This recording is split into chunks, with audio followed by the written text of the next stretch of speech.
Yes, we back again. Thanks for tapping in. Celebrate my wins, celebrate my losses. Always learn from them, always gotta give. Only way to get, now we making progress. Guess we back again. Thanks for tapping in. Celebrate my wins, celebrate my losses. Always learn from them, always gotta give. Only way to get, now we making progress. I just been smoking and thinking like maybe it's possible they've been deceiving, or maybe I'm wrong, but just give me a reason. Now we can't all be on some other shit. I blame the government, maybe there's bugs in my weed and I'm smoking too much of it. I think that food should be free, there's enough of it. I hope you get what you need in abundances. Fuck all that suffering. We can do better if we can just love again. Hoping that my growth will show a bit. I know I'm broken, but I keep on going with all of the pain and all of the doubt and all of this shit. I don't leave the house, it's just me and me with nobody else. So thank you for joining. Thank you for... Guess we back again. Thanks for tapping in. Celebrate my wins, celebrate my losses. Always learn from them, always gotta give. Only way to get, now we making progress. Guess we back again. Thanks for tapping in. Celebrate my wins, celebrate my losses. Always learn from them, always gotta give. Only way to get, now we making progress.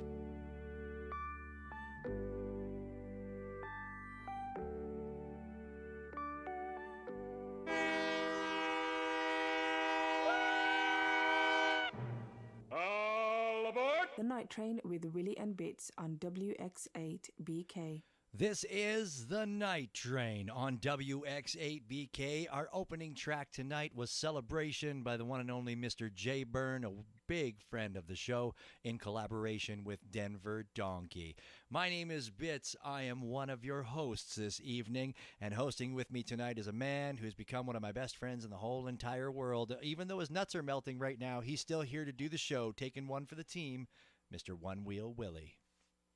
What's up, buddy? That's right. Staying chill, bud. Staying chill. Was it I too? bet you are. was it too early to say nuts? I don't know. I gotta make a few rounds in the backyard first, and then I'm going to hide in the AC, man. Oh man, that's so. What's the what's the height for dinner for you right now? 104 ambient. 104. Shit. So I don't know for us Celsius folks that are in here, and I know there's two right now. That's like fucking 40 something, isn't it? I don't know. Fucking yeah. My brain's. I thought it was closer to 50, but I don't think you're quite there yet. But holy shit, that's too hot. 100 degrees is when the body starts to feel uncomfortable. That's what the Fahrenheit scale is based upon, is the comfort level of the human body. So as you approach that, you start to say, "Fuck this." No. I still, as a Canadian and the rest of the world running on the Celsius, I still think it's just all made up shit. 0 is freezing, and that's where it should be. But we're gonna leave it at that. You're fucking hot. It doesn't even matter. You're fucking hot, dude. Hot, man. You're hot, buddy. Okay. It's on a scale of 1 to 100 in heat level. It's 104. It is hot, man. Holy, that's crazy, dude. All right, well, I'm not going to complain about my weather right now. Not at all. I'll tell you that right now. And it's not even warmed up yet. Yeah, well, laughing out there like, ha ha ha. You ready, fucker? In all fairness, man, you live in a desert. That's true. Yeah. Okay. There we go. Anyways, folks, as you did hear, the train is about to leave the station. This is the Night Train broadcast. We are here every Tuesday night at 9 p.m. EST, 6 p.m. Pacific. Insert your time zone for your comfort right there. Doesn't matter the temperature, we are here. Tonight, our guest that we will be bringing up in just a little bit is Acid. Very excited to have a little chat with this gentleman tonight. Next week, we will be back here at Tuesday night as well. Next week, we have a very amazing guest who's actually in here as a listener right now. Mr. Bill Knight will be in here. He is an acrylic on canvas artist, living out in the Pacific Northwest. Really, really wonderful man. Had the privilege of meeting him a week ago. And I'm very, very super excited to have him on the space next week. Then the following week after that is actually another person that I met when I was up at TezCon in Seattle there a week ago. We will be having B on this space for you. So we got lots coming up here. We're always here on the Tuesday nights. During the summer, I think we're going to take a little break. We're going to take a couple spaces off. I do believe maybe play some recordings or something like that because we got to have our time. got to have our time. When you're out there like Willie, you need to escape somewhere where it's cold. So he's going to go to the biggest freezer he can find, possibly. Maybe Hell something like yeah, the top of the fucking Sierra Mountains. that. There you go. There you go. That's where you got to go. That's where I escape to. That's where you got to go. Yeah, no, Willie and I were talking a little bit off just before the show. We kind of always have a little powwow as to what housekeeping we need to do, and didn't really have that much of it. I know there's lots to talk about, but, ever since Seattle, I've just been a little bit stirred and had a lot of things to do, so I haven't really been focusing on much what's going on, in the old Tezos world. But the one thing I did want to touch a little bit of a base on, is, Willie and I were talking about some folks, who were always actively around in this space, and they're not around, and some folks that I am currently, chatting with who, are on tough times, and you don't really realize it because you don't see it when you're looking at the tweets and all the stuff like that. It may come through a little bit, but it's not always there. And I want to really make sure that y'all reach out to people every once in a while. Say it lots. You hear it lots. People always say it, but sometimes people just slough it off. And I'm not talking about the people that you haven't talked to like in a couple weeks or a month. I'm talking about the people that have dropped off and disappeared, whether it's in your personal life, in your own city, family members, or, people that you noticed on Twitter that you used to interact with, or on Facebook that you used to interact with. I want y'all to reach out. Maybe after the show or tomorrow or during the show as you're listening, maybe, scroll through your DMs and look at somebody that's just not kicking around anymore, and you kind of wonder why. I mean, you may not be able to get into contact with them, but I think if you send out a little message to them and let them know that you're at least thinking about them, I think that's really important because, I'm just going to say off the top of the bat, like Alexa Hartwell is a person, who used to pop into our spaces quite often, and you always saw her posting on Twitter all the time with some really great art, and we haven't heard from her in a long time, and what I've been really noticing lately too is that with the Twitter and the algorithms that have been all messed up, for however long now, eons, sometimes people moving to Warpcast and who knows. Yeah, and stuff like that, and it's nice to touch base, and especially if you don't see them in the other places where you think you would see them. And I mean, all you can do with some of these folks is just, send out a DM and reach out and hope that, one day they open up their phone and they look at it and go, damn, somebody is paying attention, or somebody wants to know how I'm doing, because there's a lot of people that are in crappier situations than you, me, or anybody in here may be. And, there might be some folks in here that might be in a really crappy situation. And it really makes a difference to reach out and at least do your part to make them know that they're needed and they're wanted, and that people are concerned about them. Another person is the Paint Yeti. The Paint Yeti used to be around all the time. I don't know where that dude went. We talked about him when we were at TezCon in Seattle. Nobody has any idea. I forgot about the Paint Yeti. Right? And I know. And it's so easy, like I was saying, with what, when the algorithm changed and fucked everybody up and everybody disappeared, it was easy to blame it on something like that. But then I've actually started looking and like to see when these folks last posted, and then I realized, well, they're not here. And hey, they might have just like, whatever, said fuck it to Twitter and social media and just went on and, into the outdoors, touched some grass, and they're doing good, and that's fine. But you never know when reaching out is going to make a little bit of a difference. So I encourage y'all to just maybe do that. That's my public service announcement for tonight. Thank you. This is PBS. No. We're gonna do a funding drive next. That's our mental health minute for the day. Yeah. We might have a few more throughout the show. Have yourself a mental health minute. Yeah, for sure. I mean, these are people. As Willie and I have. Willie, as you and I have done these spaces. We're calling this episode 105. It may be more than that, actually, as a matter of fact. But all the artists that we've talked to, and it's hard on the WX8BK account. I try to actively keep in touch with these people. That's a lot of people that we've talked to, and I like to go and scrolling through and to find them every once in a while and to touch base with them. And yeah, when I realize that they're just not around anymore, it sucks because some of them are really great people. Some of them are people I've never met. So, that's what you got to do. Reach out. So find somebody to reach out to in the next 24 hours that you haven't talked to in a little while. See where they are. See how are they. Maybe they'll just tell you to fuck off. I don't jump on social media no more. That's a good thing too. Speaking of Bill Knight, going to be up next week. Actually, Tezos Commons did a really amazing story, a write-up on Bill Knight that I saw posted up that he shared. Head on over, check that out. I'm going to pin it up at the top here using my multitasking capabilities of chewing gum and posting things up to the top. Really good read. Go and check it out. Get a little bit of background.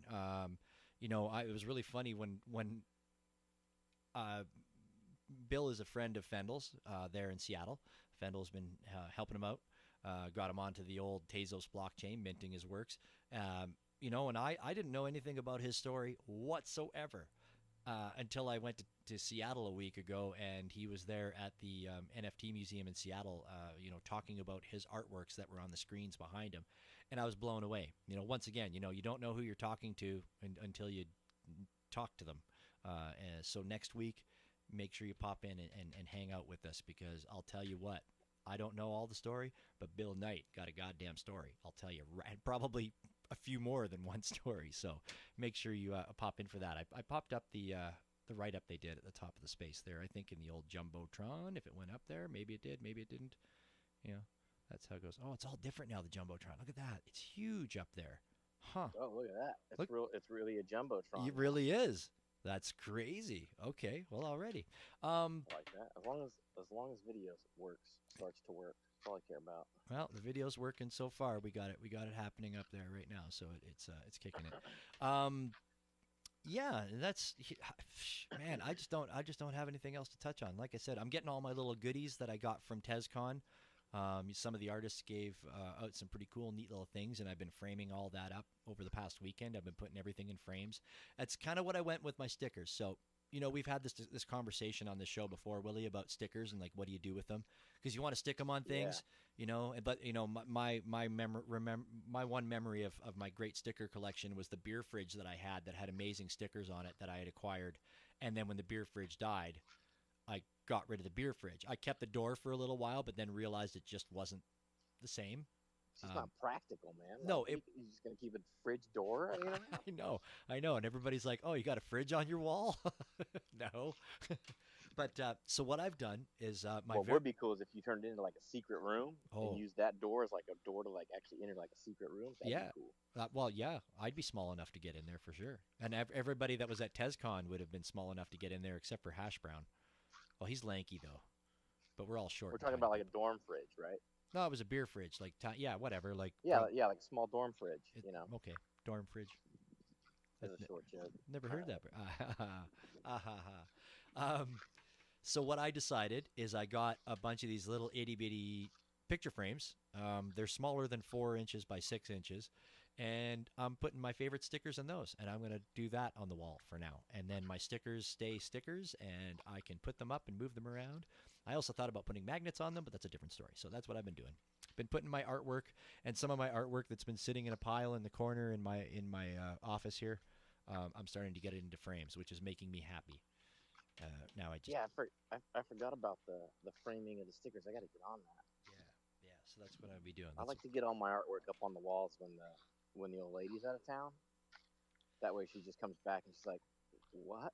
Like half the time she doesn't even notice. Which is good because, I'm sure with some of that conversation would become, how much did you pay for this? When did you get this? Yeah. Yeah. Or no, that's not going here. I had something else planned to go here on this wall. Oh, goodness. And I'm like, well, that's my wall. It's above my desk. Bro, I hate that. I hated that. It's in my bathroom. I hated that when I was living with my ex-girlfriend when she was living here. That was always the thing. Well, that can't go there. I was going to put a picture there. And then you'd be like, oh. I had some cheap shittery from the Hobby Lobby picked out to go there. That had some dumb phrase on it that's in every other household in America. Yeah, right? Like, be positive. But yeah. Laugh often, live life. Whatever, some garbage. Fly like the birds. But the thing is that I'd be like, okay, and I'd be like, all right, I'll take it down. And then the fucking wall would sit empty until I would put the picture back up again. And then you're like, but why? Ladies, sometimes, I'm just going to say, but we're not going to get to that. But yeah, so that's what I've been doing. That's what I have been doing. Speaking of TezCon 2, for anybody that was at TezCon, there's a... Wait, we're going to TezCon 2 already? Speaking of TezCon as well. No, I want to talk about TezCon 2, man. It's got to be coming up soon. I actually was looking for funding today. I started scrolling through Canadian government fundings to see if I can open up a digital art gallery. I want one. fucking A, dude. I do, really bad. And I've realized that there's funding for that stuff, man. When you get into the art scene, man, there's funding for that shit. If they're gonna throw I gotta look that shit up. if they're gonna throw funding at dudes, filling buckets of sand up and stacking them up and poking a hole in the bottom, and everybody God, watches is them that fall not over, one of the worst fucking right? pieces or Yeah. performance pieces in Anyways. the last decade? Anyways, I'm sure we could find worse, but yeah, so I'm gonna do that. But yeah, that's I don't have much else other than that. Willie, you got anything you want to bring up? What's been going on with you in the last week? Anything happening? We'll get our guest up here just shortly, folks. I thought I did, but no, I might have said it already. I don't know. All right.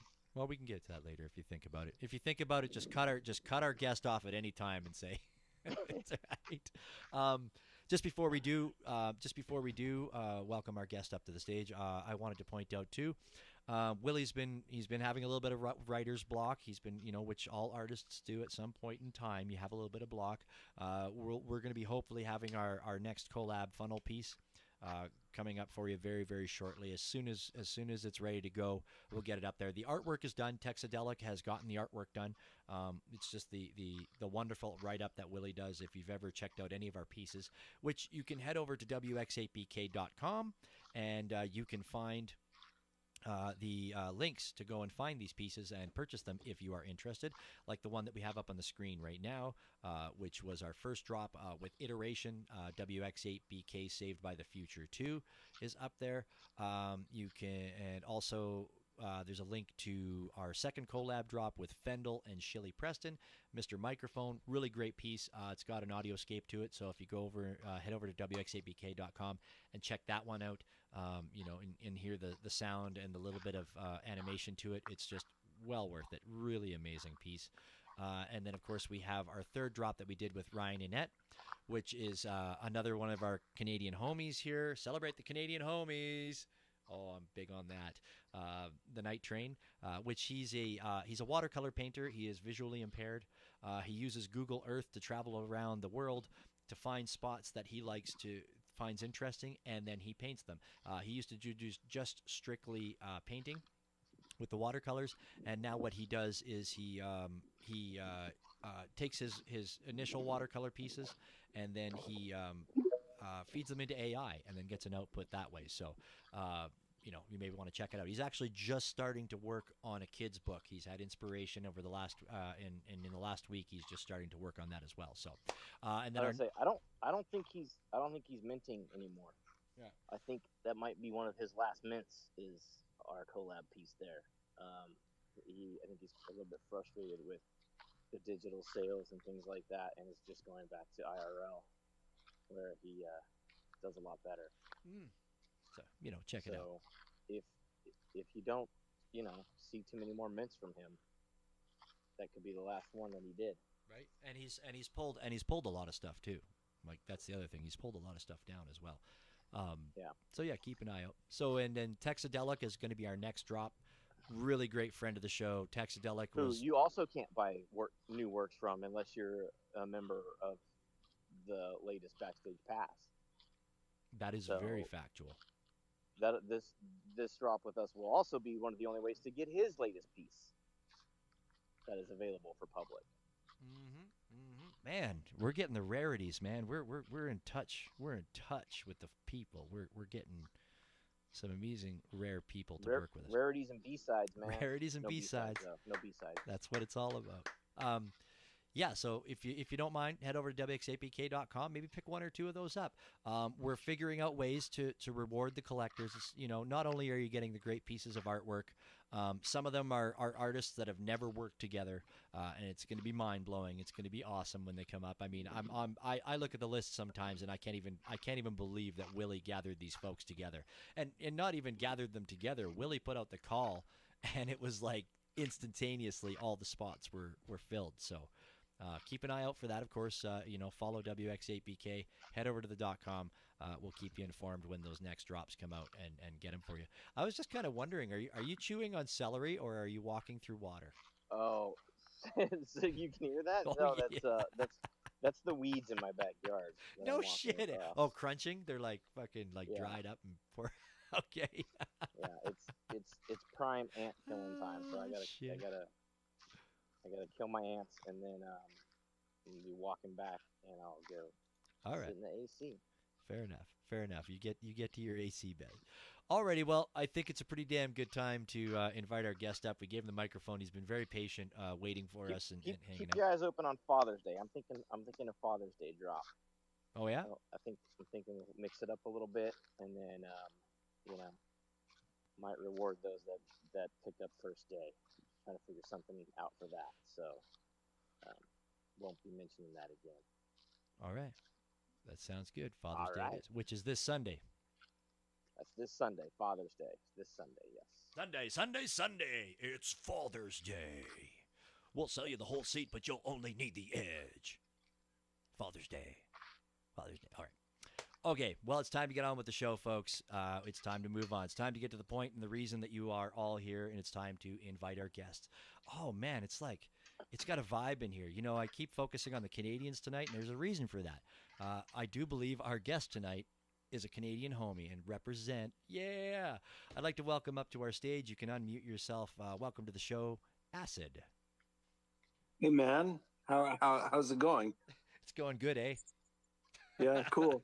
I'm like firmly okay. I'm very much entrenched in the quintessential Canadian beginning of the summer ritual tonight. I'm at my cabin on an island about 3 hours north on Kawagama Lake, 3 hours north of Toronto. So any of you guys who know art history, this is like full on group of 7 country. So I'm doing some real Canadian shit here, and I've got some. Unfortunately, I've got one local beer, but mostly my jam is Coors Light, and then I've got a bottle of tequila because, you know, we bond with the Mexicans too. Honorary Canadians, we'll call them. Yeah. That was the mic. You're gonna have to expand on this art history part of this a little bit for me, please, because I am not Canadian, and I don't have a clue what the hell you're talking about. I would just say, dude, okay. I'm not a professor of art history, but I teach other shit. We can get into that, but you know, when Canada was colonized by Europeans, and they started to do the Western expansion, they got to Toronto, and then there was. You hear that? That's my black lab. His name is Jimmy. He's got anxiety issues. Jimmy, dude, it's all good. Oh, Jimmy! Like we're out in the woods.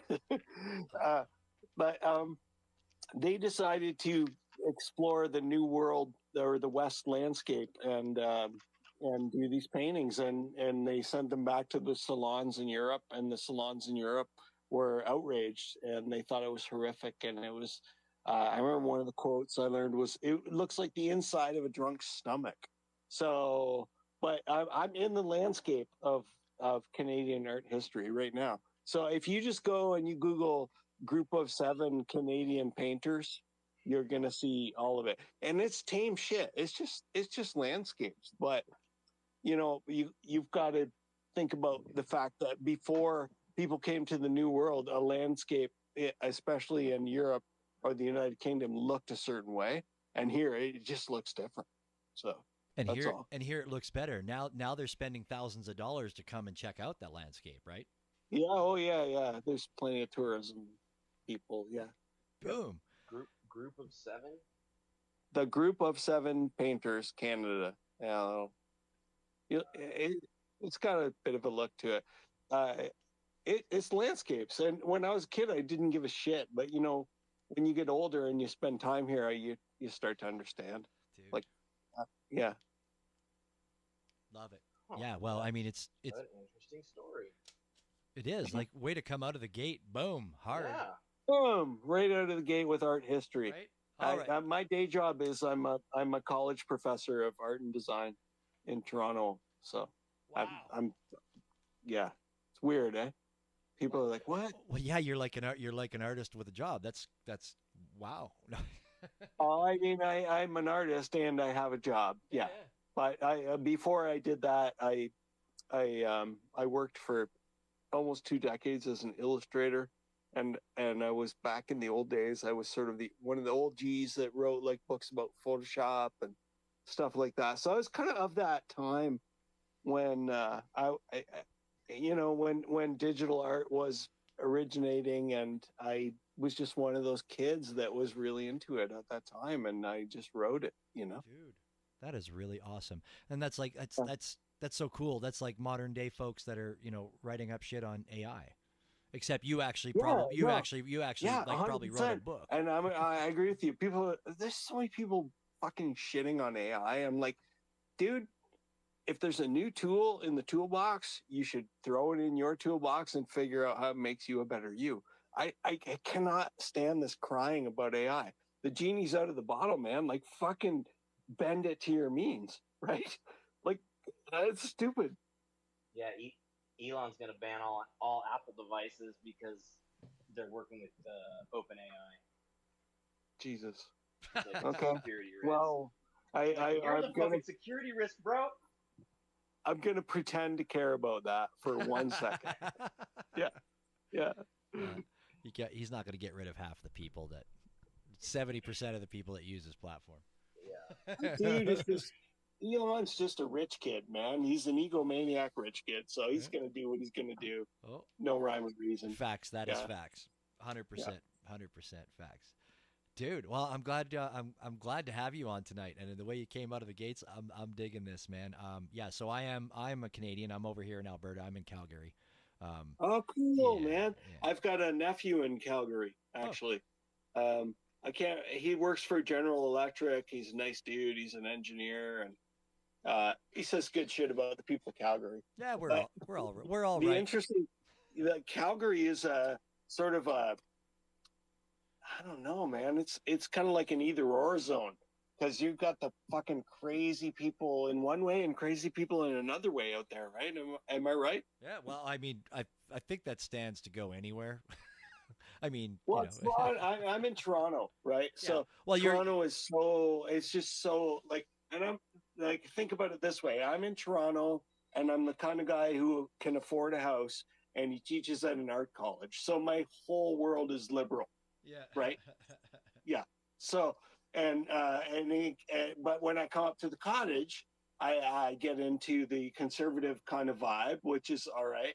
But then, like the news shit, it seems like when people are freaking out and divided, it's always Alberta. Yeah. Well, because I mean, let's face the facts. Everybody that was looking for work anywhere in the country was coming here to work in the oil fields, right? So, because we're just we're a big dump for people that want to make cash, so they come from all over. I mean, we probably have more Newfies than Newfoundland does here. So. Oh, geez, yeah. And then you got a federal prime minister who's like, "Wow, we're just going to get away from fossil fuels." So all those people are like, "What the fuck, dude?"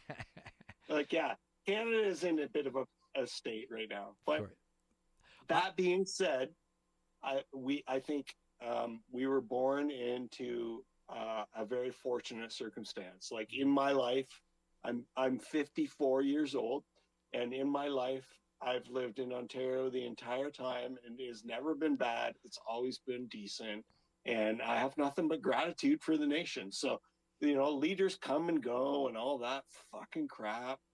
Yeah. But I don't know, Canadian people, we get by, and I totally vibe with Americans, man. I've hung out a lot of times south of the border. Well, so many cool. I mean, you're pretty much in Toronto. You're pretty much an honorary American, anyways. Wait. Man. I gotta back up a little bit though. This is an interesting concept. Your leaders actually go? They leave? We've had the same 3 in the last 40 fucking years in America. No, we don't actually. No, they don't do anything. It's the exact same thing that you have. It's just a smaller scale. We're 10 years behind in the really serious shit. But other than that, it's exactly the same from what I can tell. Yeah. Well, I mean, how could it not be? We're right here. We're it's not like the Americans act like we're in the middle of nowhere, but we're right here. It's the same. We're the same continent. We're right next door to each other. Of course, the shit's all culturally, I think we're the same as Americans. Exactly. You got, I don't know. Who am I to talk about that shit. You guys go ahead. It's all good. It's all good. Yeah, no, it's pretty cool in here tonight. So I mean, we got myself, we've got you, and Rich Sanders is down there. Rich Sanders is another Canadian homie down there. We've actually had on the space. He is a school teacher, elementary. I can't. Oh, remember right the on. grades. Hey, Rich. He's a good dude. Cool. He's really, really down to earth, good dude. Yeah, I always appreciate it when I meet, another Canadian in the space, because I mean, when I first started into this Web3 adventure and journey, it was hard. I'm always talking to, I was going to say Americans, but I'm always talking to people anywhere else but Canada. And then slowly but surely, I started to find these people that I'm like, oh my God, Proteon is a Canadian. Oh my God, Alex Delia is a Canadian. Like there's numerous wonderful. I know there's artists up here, but to find them in the space was a little bit tough. But now they're popping out of the woodwork, and I'm really excited about it. Yeah, well, that's so cool. Yeah. And I'm only in the space because of like a good buddy of mine from IRL who lives down the street was in the space, and he's like, dude, you have to try this. It's just a friend of mine. Otherwise, I would never found my way here. Good for him. Pat on the back for that guy. Good neighbor, good friend and neighbor. For sure. Okay, well, we definitely got lots to talk about. I'm pretty stoked and excited about this.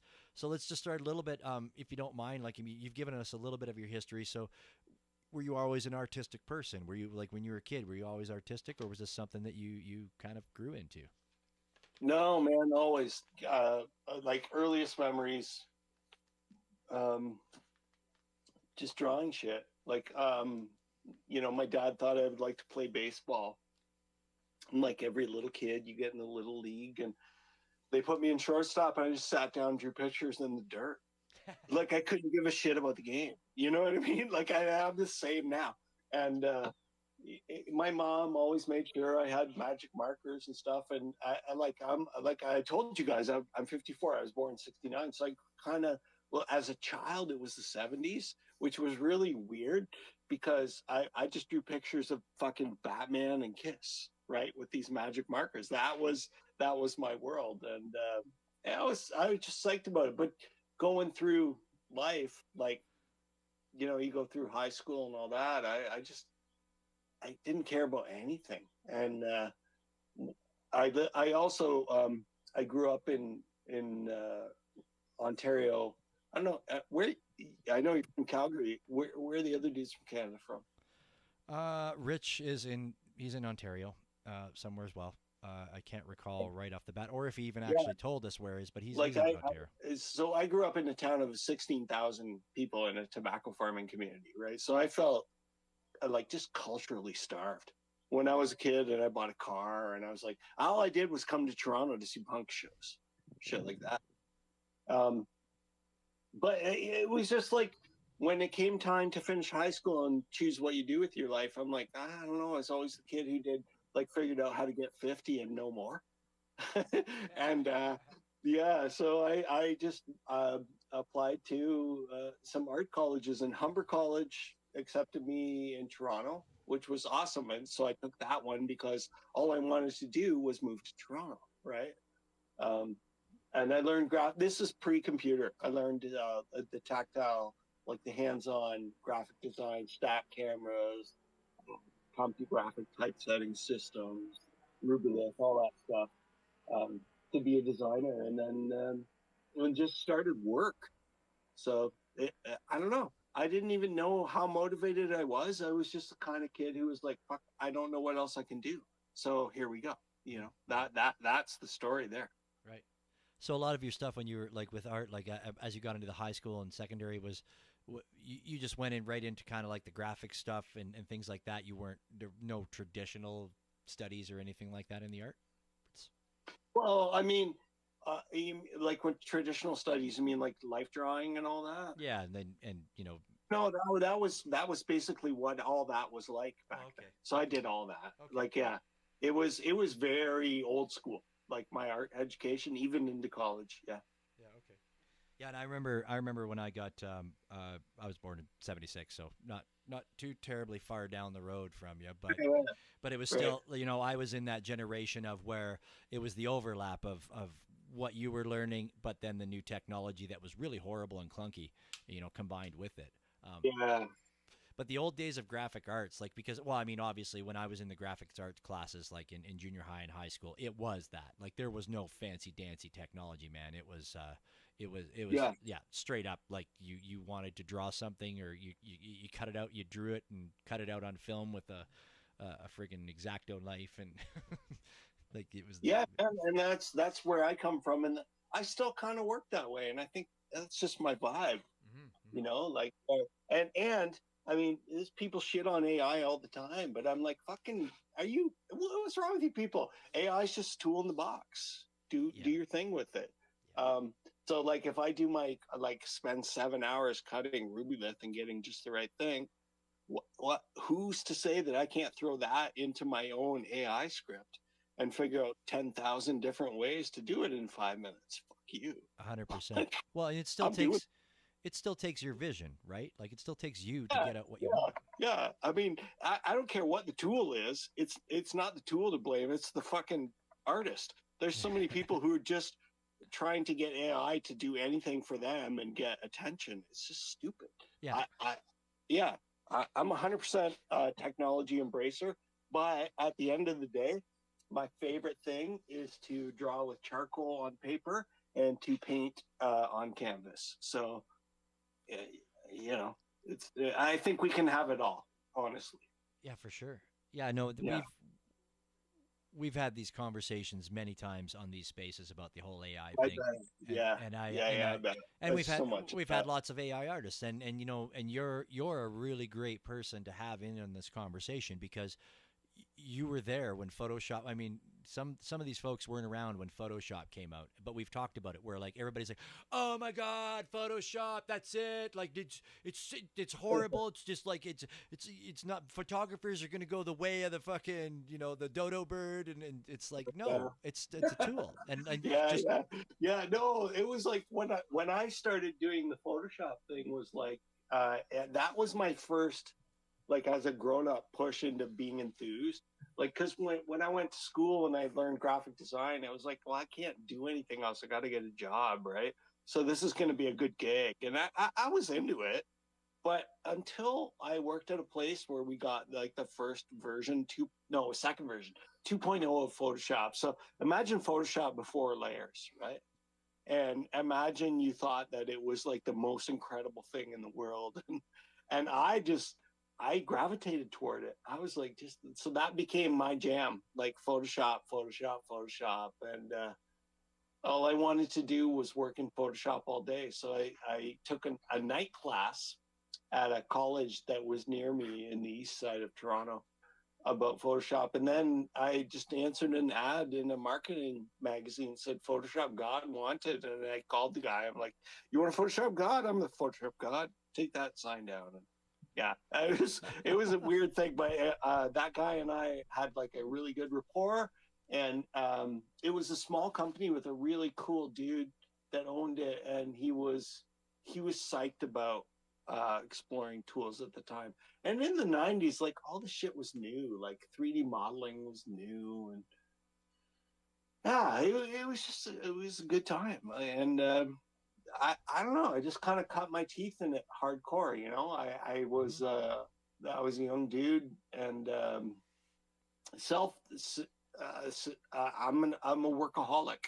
I need something to work at 24/7, and that, I think, is most artists, right? If you're not satisfied, you're up in the middle of the night and all of that. Anyway, sorry, I'm rambling on. Hey, Yeah. Does that make any sense to you dudes? Absolutely. And don't ever apologize for rambling on, or any way that you go in the conversation. The whole point of these spaces, you know, what Willie and I do is that it's about our guest. And whatever you want to talk about, if you want to consider it rambling on or whatever you want, man, that is why we are here. And I'll tell you, everybody that comes into the space to listen, that's what we're here for. Whatever you want to talk about is where we want to go, man. So don't worry about it. I'm just listening and smiling and laughing. Right? Let's bust open the tequila. No, I actually. Dude, I already did. I've got about 4 ounces in this glass, so we're down for the count for a while anyway. All right, cool. Yeah, I wish. Well, I already popped some caps with the Dynavap, so I'm good, and I've got a glass of wine. But anyways, very good. Okay, cool. So yeah, we definitely got to touch base on the whole cottage country thing after, but after. All right. So you mentioned charcoal is a big thing for you, and canvas, like painting on canvases. So your art that you have minted, what is that? What is that AI, or are you drawing those and then digitizing them? What's going on Yeah, there? that's a whole mishmash of everything. So yeah, there's AI in there. Okay. There is depending on the subject, there is charcoal and or canvas or some other hand drawn thing. And I'm like the OG Photoshop guy generation, right? Like I used to write books about Photoshop, so everything for me, no matter whatever I do, I'm like, this is an asset. This is going into Photoshop. Then I'm going to make something, and then maybe I'll fuck with it. So, yeah. Okay, so the stuff I'm minting now is the way to think about it is like I'll do these sort of like really impulsive paintings in acrylic, mostly, or ink drawings, and then I'll photograph them and I'll post them somewhere like on my Google Drive or like as a Facebook thing that no one can see. So I can just grab a link to that image and then I'll go into Midjourney. Midjourney's my vibe for AI. I don't care to work hard at AI. Midjourney's just easy. And then I'll just post the link and I'll go, can you make this look like it has 10,000 more eyeballs swirling around it in the style of Derek Lee? And I can say, hit go. And that's what I do. And I found that I can just take like AI and I can make it more me. So that's what you're seeing out there right now. And then I'll take, let's say there's 100 of them. I'll take my best 4 and I'll go into Photoshop and I'll make a montage of one. And then I'll go back into AI and go, can you make something that looks more like Derek Lee? And like I have an hour, so for the shit that I'm minting, then I'll take that into Photoshop and I'll use it as the basis of an alpha channel and it will generate a selection and I'll create more artwork from it. So for me, AI is a resource generator, kind of the same way in the old days where I would look up reference images, like I need a fluffy sky, a fluffy cloud sky or whatever. But it actually, the amazing thing about being an artist now is you can take AI and you can go just take what you understand as being me and make it more me and make more and faster. Like it's fucking insane, right?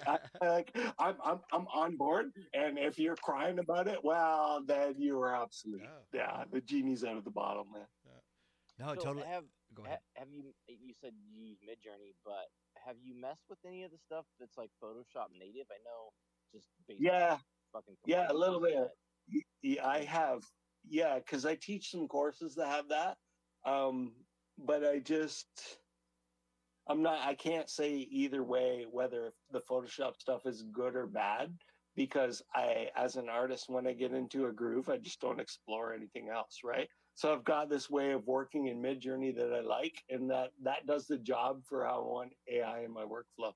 But I can't say that the Photoshop shit is bad, especially in the way that, like, if I delete something, it just fills it in with content aware. Without exploring it, I would hazard to guess that Photoshop is quite good.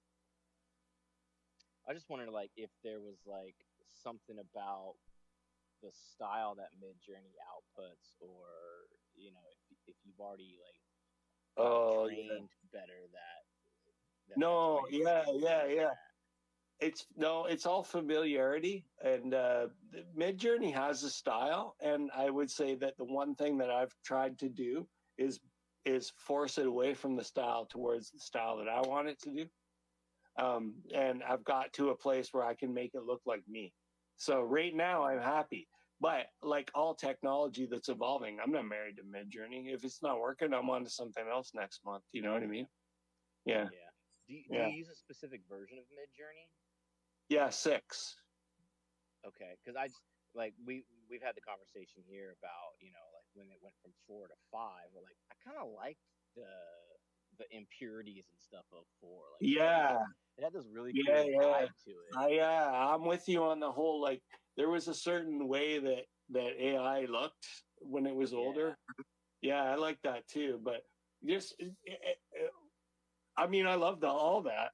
but I just like for the type of art that I'm trying to make now, and I'm trying to make it look like me, but more than me and faster than me. Version 6 seems to work nicely, so I've had no reason to look further. Okay. Cool. Yeah, Willie and I on Sunday, I was looking at your stuff, kind of going through things. Like one of the things that with Willie and I in this space is sometimes one of us might be a collector of the artist's pieces, and sometimes we'll just come across something and go, holy fuck, we got to get this person on, right? And I hadn't been introduced into you, so I was deep diving into you a little bit. Don't like to go too far in because I don't want to know. We like to keep it really natural and just ask some really honest questions that come out of our heads instead of Googling it and finding it, or finding it through your Twitter or whatever. But I asked him, I said, is this stuff AI or what is it, right? And we've determined over the last little bit that actually asking somebody if something is AI has become a compliment, is what we're starting to believe. So it's really cool. It's really cool that you're doing this combination thing. I really dig it. So I wasn't right and I wasn't wrong. It was. Yeah, man. I don't know if it's a compliment. I'm just like, I just don't. Like, I'm an artist. I don't care about the rhetoric around it. There's people who cry about, like, you got to understand that, like, when I went to school, I learned pre-desktop computer graphic design. And then people were crying that computer's going to ruin graphic design. And then I got my hands on a computer. I'm like, this shit's fucking better. And then people, like, started to become an illustrator, and people are like, oh no, Photoshop's going to ruin illustrators. And I got my hands on Photoshop, and I'm like, this is fucking better. So I'm an adopter. I'm not a crybaby. I'm on board. Let's see where it goes. And if whatever you do is so fragile that a technological development threatens it, well, maybe, dude, it's time to look into another line of work. Right. Or just wait a couple months and all of a sudden you'll be like, oh, this is amazing. Yeah, or whatever. I'm just like, I have no time for people crying. Yeah. Fuck off. Yeah. Just do something. Well, I mean, we've had these conversations. It's just like, when credit cards came out, people are like, oh my God, cash is going to disappear. And Photoshop came out. What do we need photographers for? And it's like, just use everything. Tools. Oh my God. In Canada, right? Whoever here is from Calgary. What do you think about, oh my God, electric vehicles are going to ruin our economy. Like, fuck, man. I want one. I want one. I do too, but I've got this car. I'm not rich. I can't just randomly buy a car. Right. I know. We don't have Willie's money. Hey, Willie. Is Willie the rich one here? No, Willie's got a. I'll give you a good deal on a 101 NFT later. Willie. Well, you'd probably pique Willie's interest there. But I was going to say, Willie's not rich. He has a family. He's not rich. He's got kids. Yeah. No, but I have a family too. So we are rich in the way that money can't buy, dude. 100%, I believe it. Facts. Exactly. Lay it down. Yeah. Lay it down. No, that's really cool. Embracing. That's the thing. Embracing the tools. That is what it's all about. That's. Yeah. Why is stupid? The people who cry about it are people who feel threatened. Like, don't feel threatened. Like, jump on board. The minute a new tool is announced, the genie's out of the bottle, man. You're gonna cry about it? What? No, it's there. Use it. I don't know. That's me. No, that's facts. That is total facts. I agree with that 100%. I don't disagree at all. For sure. So, your style, like, I mean, I've been looking at these things, and I mean, like, there's a huge, crazy style there. So you mentioned earlier Derek Lee. I'm not really familiar with Derek Lee. What sort of stuff? I mean, obviously, you're deriving some of your stuff from that. Who's Derek Lee? Yeah, who's Derek Lee? I've never heard of Derek Lee before. Why not? I don't know. I don't know. It's me. I'm Derek Lee. Oh, are you? Oh, fuck. I'm Derek Lee. Oh, shit. There we go. I was going back and forth. I had a long running career as an international illustrator, and I wrote a bunch of books about digital art. Oh, God damn. Yeah, that's me. Well, kids, that's what we learned today. The show's over. Have a nice night. Do your research, man. That's why you're not coming up. You're Canadian. That's right. You're not coming up on Google. Let me change. Let me Oh, change. yeah. Let me go back to Yeah, Yahoo. I'm sorry, it's Amazon.ca, not .com. Right? Yeah, .ca. No, that's me. I'm Derek Lee. Oh, Yeah. fuck. There we go. All right. Shit, the things that we learned today. Oh, that's cool. All right. Well, fair enough. Fair enough. You're a deadhead. So is that playing into a lot of what you are creating? Where does what you create come in? I'm trying to get some up on screen. Oh, Because if people like, haven't seen this stuff, I mean, being a deadhead is not related to being an artist. It's No. a response to being seduced by the fucking almighty Grateful Dead. I went to some shows. I did my fair share of acid, and I had my mind blown, and I will never be the same. And I can listen to Truckin' 10,000 times and never get tired of it. Like that's being a deadhead. Yeah. Well, like, but I was just kind of going after like the color, the colors that you use, their palette that you use, and stuff like that. No, you tap, you hit it, like in the sense that, like, I mean, I've definitely eaten my fair share of small wafer-sized papers from weird dudes in parking lots and tripped balls on LSD. Yes, because that's the territory of a deadhead. Right. Did it influence my art? I think yes. Yeah, it's psychedelic, but I'm a child of the 70s. So the things I love are Kiss album covers and Batman shows and Black Velvet posters and Tales from the Crypt and Creepy Magazine, and that's where I think that crazy psychedelic rainbow palette comes from, man. Mm-hmm. I definitely got the fuzz poster vibe from, for sure. The It's cool to pick on that. Like and also, like, when I was a kid, they used to have, like, you could win like a mirror that had like your favorite band screen printed on it, like Rush or Black Sabbath or something. So that kind of vibe. Yeah, I don't know. It informed me as a kid. So although I'm not depicting it directly, I'm trying to carry that vibe across now. And one thing about me being Derek Lee going into the NFT space is I'm like, I can do whatever I want here. I'm a college professor and I'm in the gallery world, and I don't really give a shit. But in here, I can call myself Acid, and people think it's cool, and I can develop a brand around it, and I can do as many skulls as I want. And for me, that's the interest of this NFT community. Like that the people who are receptive to a certain type of artwork that I want to do are here. Mm-hmm. Yeah, so I'm in.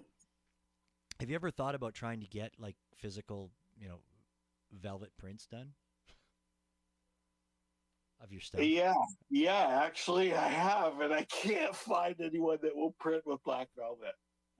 I can get shit printed on aluminum. Yeah, you're on point. I was like, wouldn't this be a cool like utility, or like have a whole show of this? But no printing on velvet now. That's fine.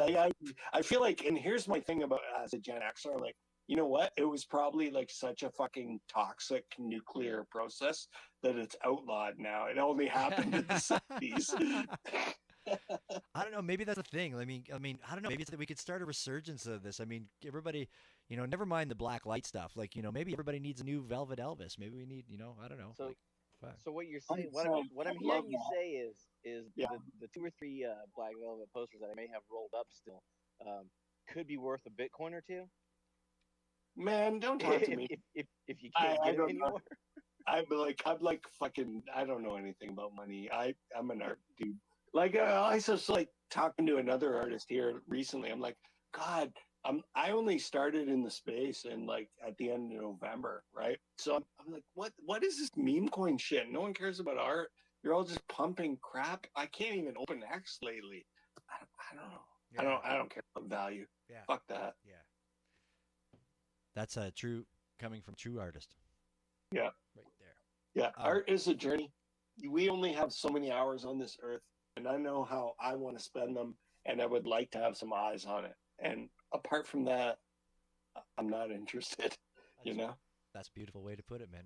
It's more people need to embrace that. Yeah.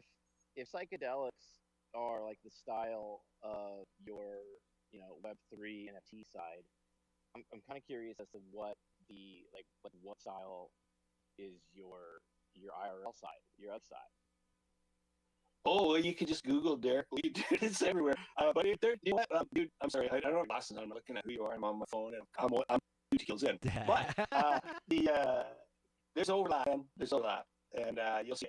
Just Google Derek Lee, DEREKLEA. There's a link for you. I got a website. I used to work in Illustrator, and funny thing too is like when I chose the name Acid. Like I was talking, I've got a friend who got me into the space. I can tell you a story about him later. People looked at the work that I was doing that was not for hire, and like, oh, you must be tripping on acid. I'm like, no, man, I'm not. It's just what I do. I chose the name Acid because naturally I think I'm just psychedelic, like at baseline. You know what I mean? I don't know. Oh, cool! I got some of your stuff up here. Oh, wow! You're that black and white charcoal stuff that you've just got here. Some of this. Oh man, yeah. I'm trying. Okay, so are you on my Instagram? Yeah, that's right. Yeah. Okay, so that stuff. Really cool thing about that one. I do an IRL show every year, and I've got a connection with gallery. So every November, I've got a month-long show. So, and that's a beautiful thing for me because it makes me work, right? So in addition to my job or whatever, I'm working towards. I got this show to pull off, and every year, and for me, I'm like I try and do something a little different. So for that show, what I did was I have 2 teenage daughters, and they're, thank God, they love fucking punk rock. They're into Dead Kennedys and stuff. So I went with my oldest one. I opened up a old Rubbermaid full of tour shirts and gave her the ones she wanted from Public Image Limited and Jesus and Mary Chain, stuff like that. And oh shit, what was I talking about? I forgot. I'm high. The charcoal pieces on Instagram. That's charcoal pieces. So in that Rubbermaid, thank you, dude. You're good. Yeah. I found these old Tales from the Crypt and heavy metal magazines and creepy comics that I had from the 80s. So I ripped them all up. I started collaging them on these big canvases, like 4 feet by 4 feet or 2 feet by 6 feet. And then when it was all glued down, I diluted an acrylic gesso, like 50% with a clear gel medium, and just brushed it over like whitewashing. So it almost looked like hundreds of years of shit brushed on the wall. But there were these horror comics that meant a lot to me. And then I just started thinking about what, like it was still just like we're coming out of the pandemic when I started that. I was like, I just had this idea of drawing all these people in astronaut suits that were like disappointed in how we handled it. So I just rolled with it. And then there's all these pictures of like, astronauts sitting there with their heads in their hands or looking at the shit on the side of the road or a car that rotted. It's just like, I guess I was just in a humanity has failed kind of artistic state, and that's where that show came from. Yeah. Oh, that's great.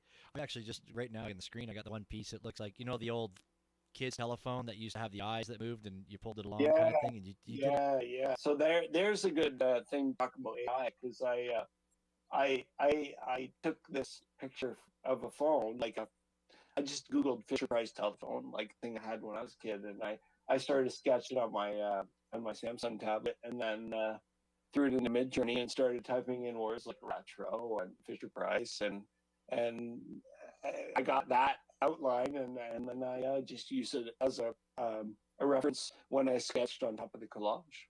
So. That's killer. Yeah. It's really cool. And I've realized it now. I've zoomed in on stuff as you were talking about making the collage, and then you went over top of it. And it doesn't seem, when you look at it from a distance, it doesn't really seem that evident. It just seems like you've faded something in the background. But when you see it, when you look at it up close, you really start to see those details. And, it's weird too, and that's the thing. I'm like, you guys can knock AI, but I can get AI to just give me a slightly different perspective on one aspect of my art, and if I like it, I use it. I'm like, I'm in. I don't get it. So yeah, if there's a takeaway, a quote from this fucking thing, that this like Derek Lee / Acid is in when it comes to AI. Yeah, you heard it here, folks. We're putting it's a good tool. Use it and don't be ruled by it like any other tool. The only really honestly, as I've thought about it over the last couple of years, is the only people that really have to worry about AI are the people that do stock photos, I think, like Photostock or something like that, because now you don't necessarily have to use stuff like that. People probably still will because they don't like AI, but that's the only place where I really see it where there's the problem there, right? Because now you could generate You know, instead of just picking from like the dozen photos that they have on photostock.com, you can generate endless amounts of things and tweak it to the way that you want. I mean, that's, you know, if I have to find a bad side about it, that's the only. Yeah, no, I agree with that, but I'll go one further. Like my job in the late '90s up until the 2010s, I was an illustrator. So people hired me because they like to look at the way I did things, and I would illustrate magazine covers. Well, you know, man, like I'm an illustrator, okay, and I'm using AI, and I know that I don't need illustrators now, Right. and I don't need an illustrator.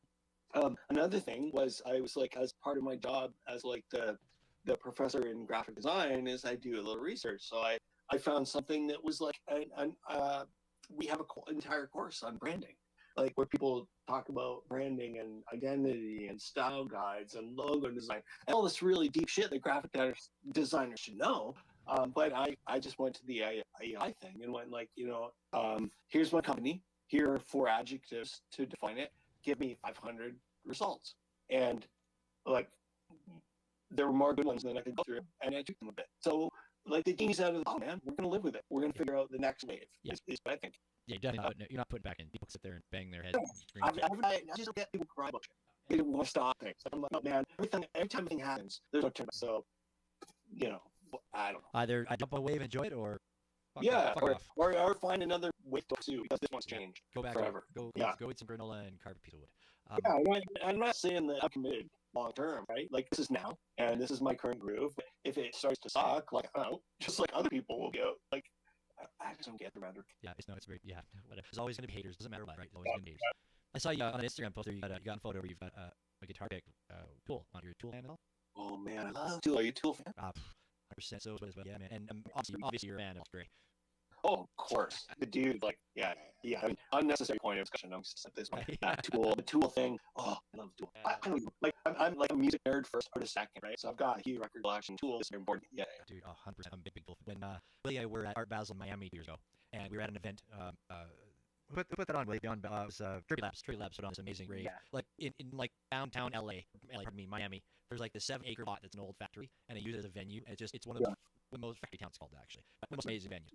And we went into this one part of the venue the one night, and behind Shane Lincoln's there was some Alex Ray pieces being featured on the digital screens. We would get back there, but we're back there, oh, cool, whatever. We were like, right on. So we went back 2 nights later. It was a 3-night event. Actually, I think it was a 4-night event, but we went back 2 nights later and walked to the same room. And I was like off the hook on camera already when we got there. And I walked to the room, whatever, and I'm like, oh, look at it over there, blah, blah, blah. Willie's like, no, dude, turn around. And I'm like, oh, blah, blah. And he's like, dude, fucking turn around right now. And I'm like, I turn around. And there's Alex Ray and his wife working on this painting that I think they've been working for 12 years now. Because it's fucking like 70 feet long, this painting. There he was. He was right there, and his wife painting this piece of. You would have thought it's on Medusa. He turned this down. He was like, just jaw dropped. He's like, I said, wake up, just glad the picture. Oh man, I remember Alex Ray, like even before I knew who Tool was, I saw a book of his in an art store. Like the whole like people embracing the electric energy coming out of the body and shit. Yeah. Fuck, that's good. The whole essence of the people energy thing is like, that's great. I actually have a tattoo on my arm that is by my Alex Gray eyeball, like the third eye. Yeah. Like I'm just like, there's no better third eye than what Alex Gray has designed. Right. Yeah. No. I started to get his. I haven't found it in the last couple years actually. Just for I even said to him, but I of course when I love Tool, and then I fell in love of course with his album cover artwork and then dug deep. And then every year at Christmas time, I made sure I asked somebody. I'm like, I want a new Alex Gray calendar. I want a new Alex Gray. Oh, awesome, man! Yeah, that's cool. Every month new Alex Gray. Cool. Yeah, goes the same. Well, but But that Tool post, it was like last time I saw them, I was like, oh, seriously conflicted because they're getting so fucking greedy with their ticket prices. You're right. Yeah. And and my wife does not like. Oh, my wife, she's the most amazing woman, also the most long-suffering woman in the world, right? And like I go see but she's not into Tool. She does not like discordant music like in Crimson. I'm like, but I convinced her, I'm like, no, you gotta we gotta just smoke some weed. You gotta come see Tool. You gotta see this. So she was into it, but there was a point where she was like, yeah, I gotta go in the lobby, like get a drink or whatever. It wasn't her vibe, and I'm just sitting there. I'm feeling a little bit like, oh shit, I ruined the night. And but I'm also high as fuck, of course, because it's Tool. And I can't remember what tune it was, but every tune by Tool is at least 10 minutes. Yeah. And I've got my eyes closed, and I'm on the journey, right? I'm sitting in my seat. I'm happy. I'm on my journey. And then this person comes up to me. I'm sitting on the aisle and bumps me, and I'm like, okay, I'm just gonna ignore that. Bumps me again. I'm like, and I get my eyes. I'm like, fuck off. Like I give her the finger. And then I close my eyes and like, hopefully she's on. She keeps bumping me. I'm like, what? She's like, open your hands. I open my hands, and she throws 2 of those Tool VIP picks in my hand and walks away. Wow. And and then I like the next day I looked it up and I found an interview with Justin Chancellor saying that like there's two reasons why they do that. Number one is when they throw them all out on like at the front of the stage, it creates a negative energy. People fight, right? They don't want people to fight. To be peaceful. And then he was like, also, it's like anyone who's out front like doesn't get anything. So I just happened to be the guy that she walked by and I gave some pics to. I gave one to the cool girl who was sitting beside me when I kept one. That's cool. I never knew that. I had never heard that before. That is really, that's really do that. Those are fucking great, right? All around the board, they're just great. No. I was going to say, just before we get off the tool subject, I was going to say too that I know that I did not go to last time that came through last year. I didn't go because of the ticket prices, but I also found I think their ticket prices are pretty much in line with what's going on, and they're on the lower end, honestly. And it's like we can go into the Ticketmaster Live Nation thing, which I'm really happy that in the United States they finally are fucking going to hopefully nail Ticketmaster to the wall. But they tried 10 years ago once already. Yeah, right? but that was years before that. So we'll see. This time I think this is like we're talking like fucking billionaires arguing with billionaires over shit, right? True. Yeah. I don't know. No, this time I just went. This time I was like, I've seen them every time they come to my city, and I'm like, this time I was like, and you know what, dude? It was the same as it always was, so you didn't miss anything. yeah, it's all good. It's all good. I'm with you. I'm with you. Whole like, at some point we've all got to just go. You know what? We're just not going to pay this. Yeah. And you guys figure it out. Yeah, let's go there. It's like I always tell people, I'm like, like when talking about in the U.S., and I'm like, yeah, but then that's like $1 million Canadian. Yeah. Add 13% or something. I don't even know. Whatever it is. Yeah, no, for sure. Yeah. Cool. Yeah. Just kind of just reset the room. We're chatting here a little bit about Tool. Folks, you are listening to the Night Train broadcast on WFPK. We are here every Tuesday night at 9 p.m. talking to really fucking amazing artists and people. Tonight, we happen to be talking to Acid, is our guest tonight. Really getting deep into this loving this conversation. Just want to get a little shout out right now. Got Fendel Ram, Little Nate, Rich Sanders Day, Nate down there, I believe it says, really tiny writing. Viv, thank you for being here. Me, Retratito, appreciate you in here, my friend. Haven't seen you in a minute. Happy to see you here. Thank you, my folks, for being here. We're having a really great conversation tonight with Acid. Derek Lee, which is what we learned. It's D-E-R-E-K. That's why I wasn't coming up. Why it wasn't coming up for me. I spelled it wrong. And also, I double fucking all of his Lee is L-E-A, and most people spell L-E-E. We can find That's good. That's very You can go to Amazon and Derek Lee Photoshop, and you'll see all kinds of images, a bunch of old books. Then people are like, Photoshop on Amazon? What the fuck is this? Is this vintage section? So, okay, let me throw you in. How old are you? 47. Okay, then you and I live in this world. So you remember a time when Photoshop people would pay for books and things? No, I was always a hacker motherfucker, and like when you so there's a fucking reason why I stopped doing it. I never like I've been living off of writing tutorials and writing books. No, I never. never. What was that DVD series or whatever that was like Learn Windows, Learn Photoshop? There was like a DVD series that was like really popular. I can't remember. I don't know that one, man. I don't know. No, as far as literature went, no, I never. My copies of Photoshop were always from websites and like everybody's like there's even people to this day that we talk to that still have the crack versions of like Photoshop 4 or whatever. Oh, but yeah, I've got a crack version of CS5 at home. There you go. See, an Lumen Power. I keep it because it's like I like it for the same reason I like my turntable, you know. Yeah, it's just vintage. Yeah, and I never, as far as literature went, no, I discovered the tools, and I thought I was king shit for having the tools. But everything I learned about, I had to figure it out myself, and that was every time I would go to the library. And who knows? Probably when I went to the library, I was probably trying to sign out one of your books. But every time I went to the library trying the Photoshop books, they were always gone. Like they were always gone. So everything that I learned about OG Photoshop was just by trial and error and just learning how to do it. And there were probably easier ways to do it, but I did it however I knew how to do it for sure. The cool thing is that everybody's out there trying to get their hands on it. So anybody you can't teach initiative, right? If you got the gumption to actually go to the library, get the shit. I don't know, man. You've got a bigger chance of succeeding in anything, you know? Yeah, no, for sure. It's so cool. I mean, Photoshop comes up so often. I mean, a lot of people don't use the Adobe. Hey, the last couple weeks I've had some people do, but a lot of people don't because they don't the subscription model they use now. I hate that shit too. But I'm not paying. Like like my place is paying, so I'm still using Photoshop. But if as a anti-authoritarian dude, I'm not on board with your bullshit Photoshop. Like, I've got a tower at home that has CS5.5 on it, and I can boot it up on an old monitor. It works. So why should I pay you $60 a month? They got features, man. They wanted new features since 1996. It's just fucking bullshit. Yeah, no, I'm good. Stop it. I hate Adobe for that reason now. Yeah. Yeah, no, that's for sure. Yeah. And you look at something like a good example is Procreate, right? It's like they created. I don't know if you use it, you're familiar with it. It's like they've created an amazing tool, and it's on time just. And yes, I've seen it, and like I said, as a drawing an illustration, my students are using it, and it's great. Yeah, the only reason why I don't use it is because I don't know if you pay any money. So I have a Samsung now, and I use Sketchbook Pro. But if Procreate were on it, they would have my. I did find that interesting earlier too when you had Samsung tablet. I'm like, man, that's something you do very often. I'm not really much tablet. Mostly I'm a right now. Right. So tablet is recent, and I'm not 100% sure how I'm going to. So this will be this time. But I would not. If I had to give money to Apple to be a tablet guy, then I would find something else to do. God damn, you hate my disc came here right now. I've got all kinds of Apple products. I'm fun. Yeah. I I don't. Why am I paying for your shit? Yeah. I'm out. Yeah. Yes, I get it. I can have a Subaru, which I drive, or a Mercedes, but Subaru's good enough for me. And if I have to pay 5 times more to get a fucking Mercedes, I'm out. Yeah. Oh, no, I'm straight Subaru all the way over the Mercedes, hands down, 100%. Kendall's probably down there going, fucking rice the Subaru. Subaru all the way, bro. Let the world know what they're driving. I'm a manual transmission forester. Oh, there you go, man. Yeah, see, and that too. Mira Tratito is listening down there as well to us right now. She will tell you 100% she is a manual driver. She loves. There's something about kids nowadays. There's no excuse for laziness. Yeah, no. Yeah, and it's proof. Oh, yeah, 100% is. Yeah, no, it is for sure. Yeah, when anybody past 10 extra out of manual, I would love to see that video.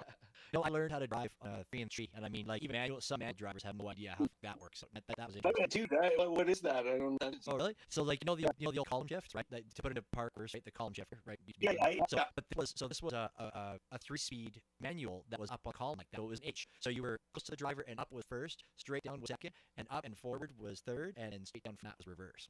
What the fuck is that? Right? That's so weird. Dude.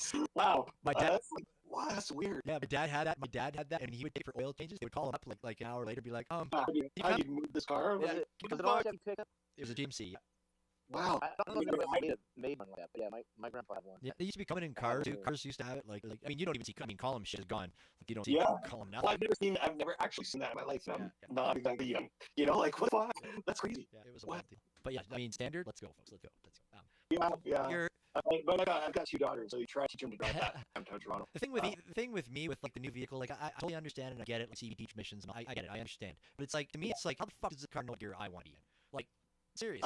I'm with you, bro. I'm like, okay, I have a 2017 Forester, and I'm still driving it. It's fine. And I'm not a car guy. I'm a utilitarian car guy. I like me a Subaru. And this one was the last time Subaru was going to issue a standard. So I've got the last one. But I'm I with was you. gonna Like, have that too. I'm like leave me it was the end of the line. As of 2018, there's no more manual transmissions. But I read about it when I bought it, and it was like the new whatever the fuck, I can't remember the words. But like however they've designed the new automatic transmissions, no matter how good you are at navigating the gears on a standard, you can't compete with the efficiency of the new automatics. So they're more fuel efficient. Period. At the end. So I bought that car knowing that like I just want to enjoy driving a car for the one last time. Yeah. You know, like I'm a standard guy. I want to enjoy this till I can. Plus, around that same time, they started being able to kill the engine, right? So, while still being in drive, foot on the brake, they can actually kill the engine because the transmission, the brake, and it communicates all back to each other. But it's a lot harder to do that with a manual transmission. So you didn't have this automatic engine kill at stoplights and things like that in manual. So that also part of the efficiency. But they do. Like in Europe, because Europe, they let a manual car. They all have that. When they see and stuff, they I don't know, man. It's just my opinion is with a lot of stuff that it's North Americans let their fuzzy, easy peasy way of doing things, and that's We like big ass little truck, bro. well, no, it's not even that, man, because that's totally that's. You can't transmission for Yes, can my man? I'll tell you right now. Oh shit, they do. They do. I drove a 98 to a pair 44 on it. You a manual. Anyway, so I'm talking to you're in this Web3 world, Derek. What have you found? Who inspires you? They found to got into this Web3 world. Actually, let's see if it's one run back a little. So we're down the street that you've been doing in the mid, right? Do we listen? Oh, I fade here. Oh shit. There's one back here. All right. He's in cottage right now, so we can't blame him. No. I'm on an island. My cabin. That's a 5D, homies. We'll get back. We'll come back in a minute. Folks, just like to thank you all for being here today. We were talking to Acid to me. Really miss if you check this out. You're in Destiny to the old, a bloody composer and stuff like that. Man, you gotta check this stuff. Like I'm really committed. I think I want. This is how we want to check my stuff on one of the walls there. His stuff is Did just you see the Souls God on dinner? yeah, I saw Those were good on your giant balloon jobbers.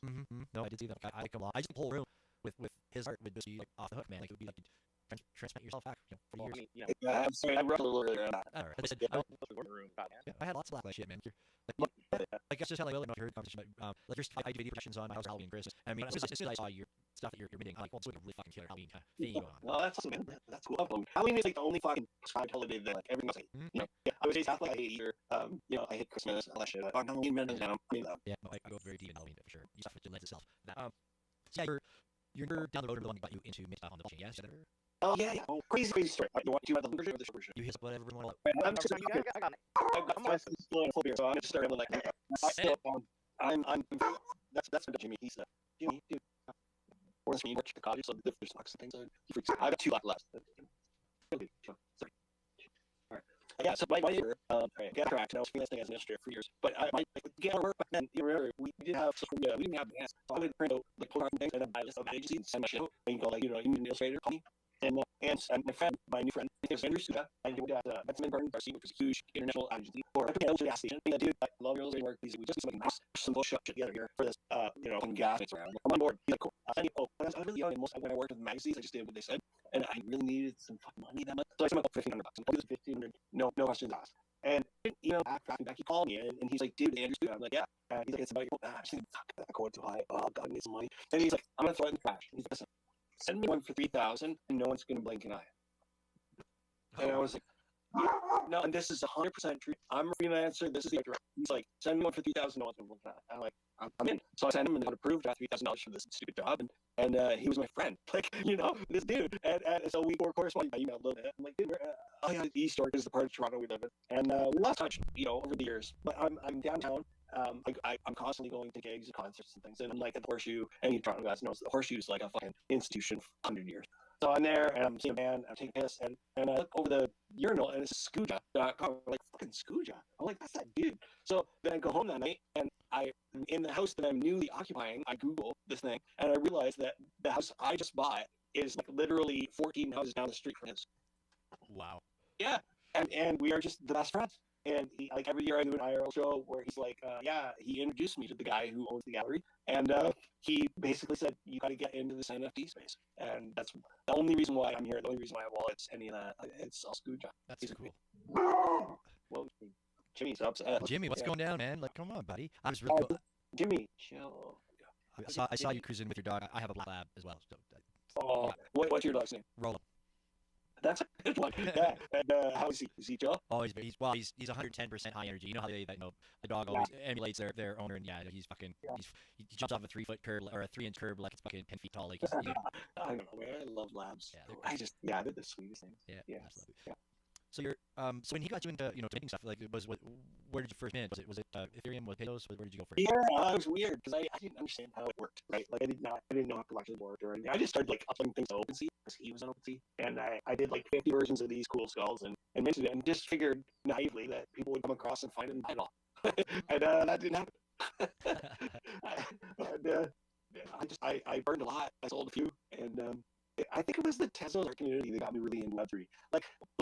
Just being on X, right? I wasn't on X and seeing artists, and they were all there. And when I started minting a few things here and there, I like the ease at which I do it, right? Just one or two here and there, and it just came. It went from there because I'm not like those people who plan a big collection. I'm not saying I would be opposed to it. I have some ideas for one, but mostly it's just little drops, 5, 10 things like that, and they're just selling out. So.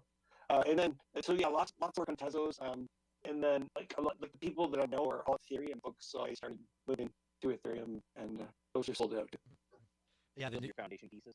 Yeah, the foundation piece. One I did on Manifold, and it was cool, but the fucking contract was a lie. Like, I'm no coder, but you have to like engage in this world, and it was like 10% creative royalties, and then I ran it by someone who's a friend of a friend who is a Python guy. He's like, yeah, no, you're not getting any royalties from the shit. That's just like fuck. So I went to Foundation, but I really think the next phase for me, if I'm going to do it in the NFT space, is a larger collection partnered with a coder, so that we can create more pieces with less gas, right? So if you get a coder who can get a contract, that's my understanding. I'm not that good, believe me, but I think the next thing for me is just a bigger thing, and it might take a while. I have an IRL like a gallery show in November. So that's my focus now, and I'm dropping little bits and pieces on Tezos and stuff, but nothing big. Yeah. So. No, that was the biggest thing I was when I got over it when I got to your staff is I can't fucking buy anything. It's gone. Yeah, but I mean, well, I'm gonna pick up speed. Everybody here is an NFT artist, isn't that what you're supposed to do? Like, yeah, absolutely. If you let the market who wants anything, there will be more, but not for months. No, I'm totally okay with that. Yeah, no, good example is Fendel, who's in there tonight, good friend of mine. I stayed at his house last week in Seattle for TezCon. But there was a collaboration piece that he had released with another artist named Mech, and it was like I knew it was coming out on the Saturday at like 10 in the morning, and I was like, I gotta get that. But typically on weekends I don't pay much attention to the digital stuff at all, and work aside. Wait, tell me a little bit about TezCon, because I'm like I'm new to the Jimmy dude. Sorry. No. He's a sweet boy. He's allowed to interrupt. He's allowed to interrupt whenever he wants, man. It's no big deal. Love it. Love it. So what is that like? Because I feel like I'm on Ethereum. Jimbo, come on. Dude. Oh, I'm on ETH because there are collectors who want to use that blockchain. Yeah. And but I like the S5 because I feel like it's the place for artists, man. So if you went to the convention, like was it that kind of vibe or what was it like? yeah, well, I mean, this was the inaugural event, and it was actually some friends in space, Teztones, Hash Brown with Teztones, and Fendel down here in the room, and a few other people got together, and they're like, hey man, we need to. Well, what turned out was that a friend from Ireland was coming over to the States to hang out for a couple weeks, and it fucking turned into this, and a bunch of people jumped on board because the one thing is West Coast period, whether you're Ethereum or whatever you are, the West Coast period doesn't really have events for whatever reason they don't. So Fendel lives in Seattle, and they have an NFT museum there, and he got in there, and they rented the space up for a Saturday, and put the word out, and people came. A bunch of artists were built to get in, and there's curations on all the screens of Tezos Stars. There was we had a panel. There was live performances they had from the musicians because the Teztones. Sorry about Jimmy. Oh, don't worry. Don't stop apologizing for Jimmy. It's all good. When you hear dogs, you know everything's okay, man. Yeah. Yeah, we got to get. We sold. So there was, well, we didn't sell, but we went, they launched an Eventbrite page for tickets because we had a limit of 100 people, I think, they paid for to come into the museum space. But like the whole event was like 100 tickets out, and I bet you 70% of those people showed up and they were there the whole time. And people from the street wandered in and got educated on it. It was beautiful, man. Like the Tezos community, you're absolutely right. This is where the artists are. This is where, like, it's. Yeah, I don't give a shit. Like, I'm like, I've got like, I'm in a FCW collective for Creeps and Weirdos, and like those guys are fucking stellar. And I'm in the Doodlegenics community, but like, I like the idea of making money, sure, crypto. Don't get me wrong. I love a bag, but I don't care. I don't have the interest. Like when I go through my timeline, I just want to see art. So let's fucking throw out the art, and like the meme coin shit lately is killing me, Yeah, no, I agree. I agree 100% with that. I don't do that. And obviously, people in the Tezos world still mingle around with it. But yeah, it's fair, right? If you're here for meme coins, show the meme coins. I'm just like, oh, this is If there's another way to find the Tezos, please tell me, because they're the artists. Yeah, it's the crypto side of crypto artists, right? Is meme coins and following the actual backing technology kind of thing. Yeah. Jimmy says that's fine, but right, I'm just getting sick of it right now. For me, man. For me. Yeah. No, I mean, you mentioned about your daughters or daughters, sorry, I can't remember one or two, but punk rock. That's one way to look at Tezos too. It's the punk rock way to go. Like it's. Yeah, man. I've got a buddy in the FCW crew. He basically says that like, he thinks that Tezos is like the indie record label for NFTs. So you can do whatever you want, man. And I'm like, why wouldn't I just do that forever? Like, if I'm not looking for monetary gains or shit like that, I'm like, this is how the guy give me. Yeah, I mean, it's weird. Like I've brought this up many times too because people are like, oh, well, Tez, like just you sell things for $1 here and there. But what I always try to instill is like, well, why? You don't have to. If you want to fucking sell stuff for as much as you sell it over on Ethereum and OpenSea, you can, right? No. There's nothing that says you can't, like But the vibe on Tezos is 100% where it's at. I love it. I'm with you, dude. I love it. And I'm like, as an artist, I don't like money is nice. I just want people to see it and to vibe with it. And I feel like Tezos is where it's at. Yeah, I agree. And it is, and this is where you should be here. We're big open arms and fuzzy. And the inaugural event for the TestCon was off the hook, and we feel we said right at the beginning, even before the show kicked off, is that this is probably going to be only year where it was truly intimate and like hanging out with your homies at a spot. Because I mean, from it went off well. There were so many eyes on it. It was huge. Like it's going to get bigger, 100%. I don't touch. I mean, I messed around with Ethereum for a bit when I first got into the Web3 world, but then I had to like. About it because I mean, come on, man. When you're paying fucking gas fees that are ridiculous to buy, something that you do, right? Yeah. Oh yeah, I get it. And it's honestly, it's new. Willie and I, we would not have this space going for over 2 years if we were trying this with the Ethereum crowd because they're not open. They don't share. It's the other thing you'll find too, like in Tezos, artists will be like, getting into AI or doing whatever medium they're using, and they'll see other artists doing it, and they'll holy shit, hey man, they'll DM them and go, hey, how the fuck did you do that? How did you get that texture? How did you do that? How did you do that? And the other artists will go, oh shit, man, here's how it happened. Do you want to do a video call? I'll show you how I did all this. Whereas like, yeah, 100%. That's Web3, right there. That's Web3. That's what I love with the whole thing. We are community. We're not competitors, right? Yeah.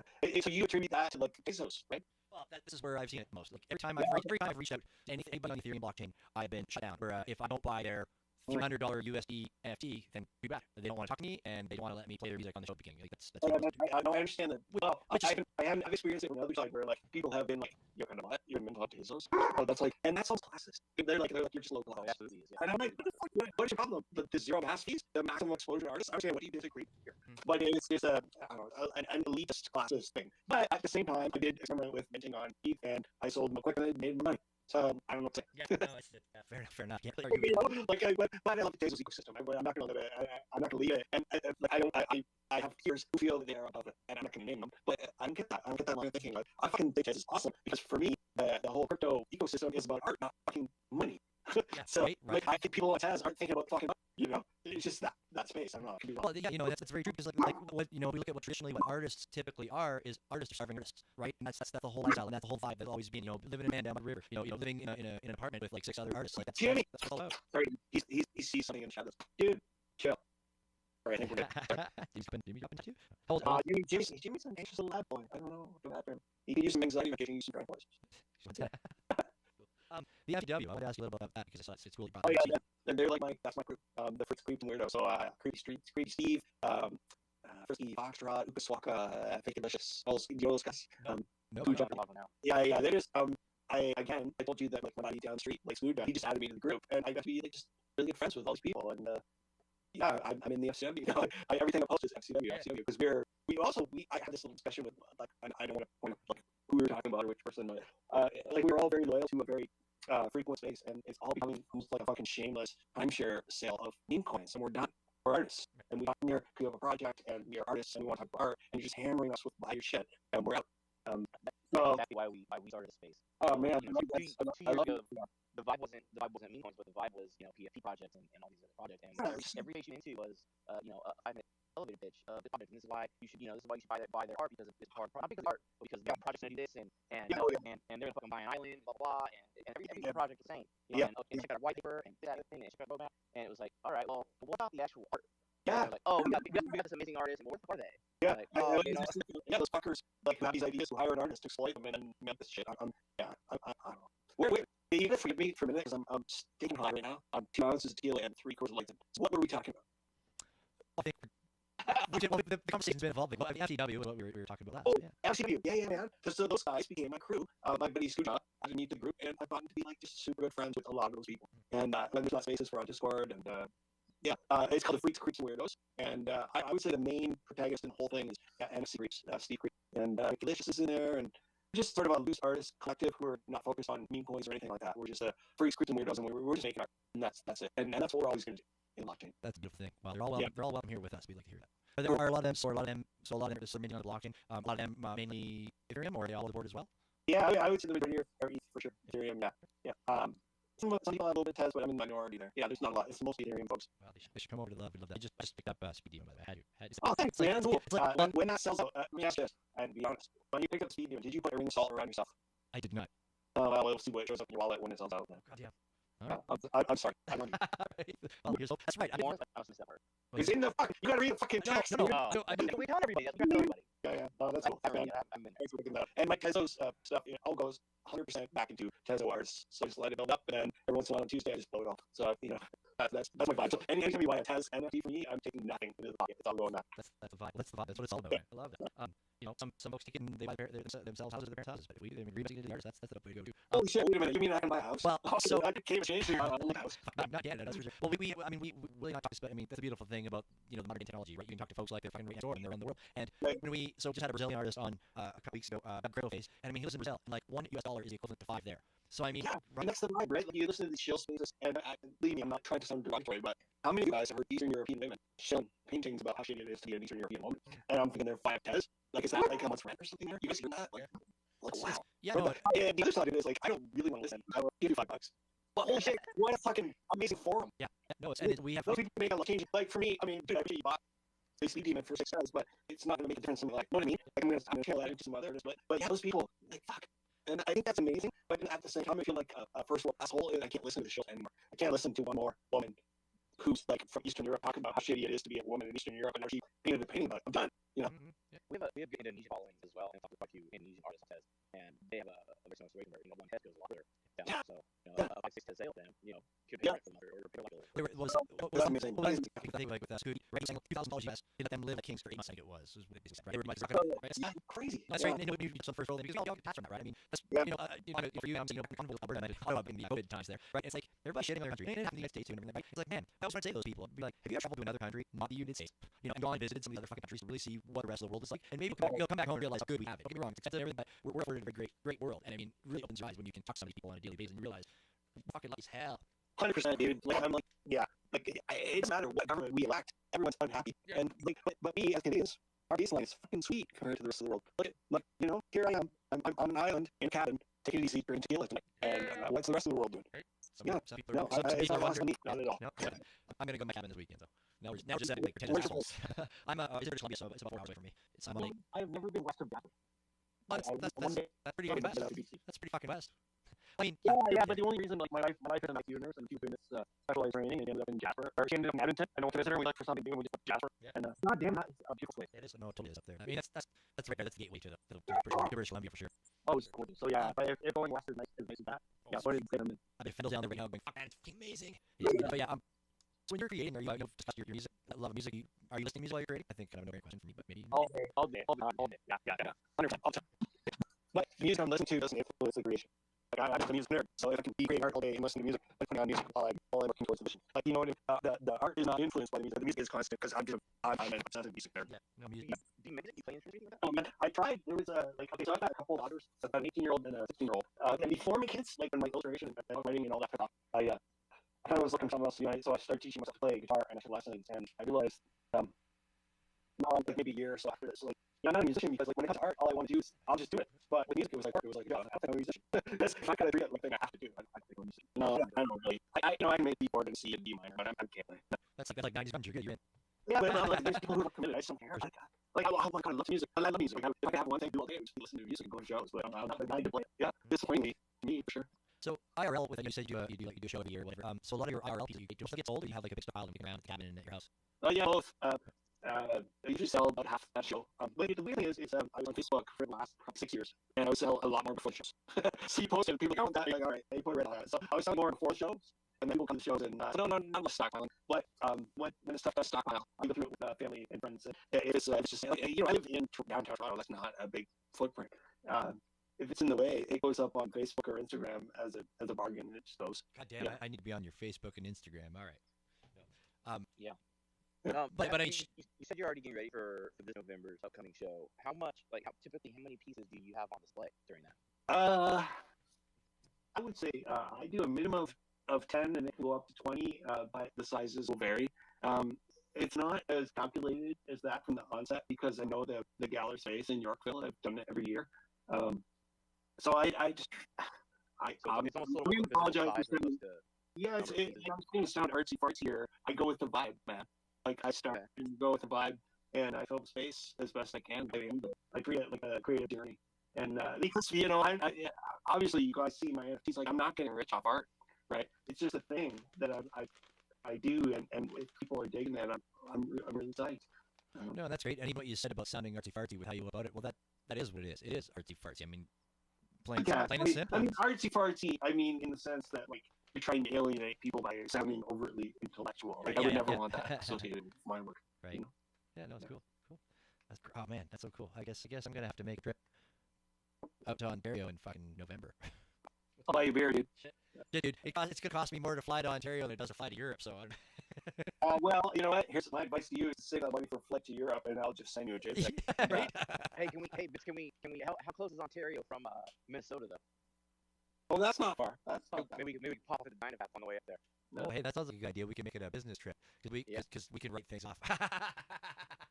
Yeah, right. Anyway, sorry. But yeah, no, that'd be good. That'd be all right. That's cool. So I guess I was just gonna ask you a question, but you've kind of been answered already because I was gonna ask you who's really inspiring you in the Web3 world. But I guess your FCW crew is where it's at for you. Yeah, man. Those guys are like, if you just do the hashtag FCW in X, just a really great group of people. I don't know, man. It's like I've been in artist collectives before, IRL, like where you work with a team and you decide what you're going to do. But this one is special, and I feel like I just found my group, like I found my community. You know what I mean? Yeah. And just keep your eyes on FCW. Those dudes are awesome, all of them. And I'm not better. I'm learning from them. You know, like this is a cool opportunity, and they're younger than me. It's fun. And I'm sure some of those guys, some of those folks on the other end are going, man, no, like we're learning so much from Acid. Like I guarantee you, it's going both ways on that for sure. If that is the day school, I'm very psyched. But right now, I'm learning a little bit. Like when I talk about my life, I'm like, I'm just hanging on for dear life. Yeah. It's so awesome. I'm just holding on for as long as it lasts. It's gonna last, man. If you're inspired by it and you're being touched by something, I mean, it's gonna last. It's definitely. Kind of just on a thing like you met this group of people that you vibe with and it's happening. That's the beautiful thing about the Web3 space and all this in general, because at TesCon, it was so cool because all these people came together.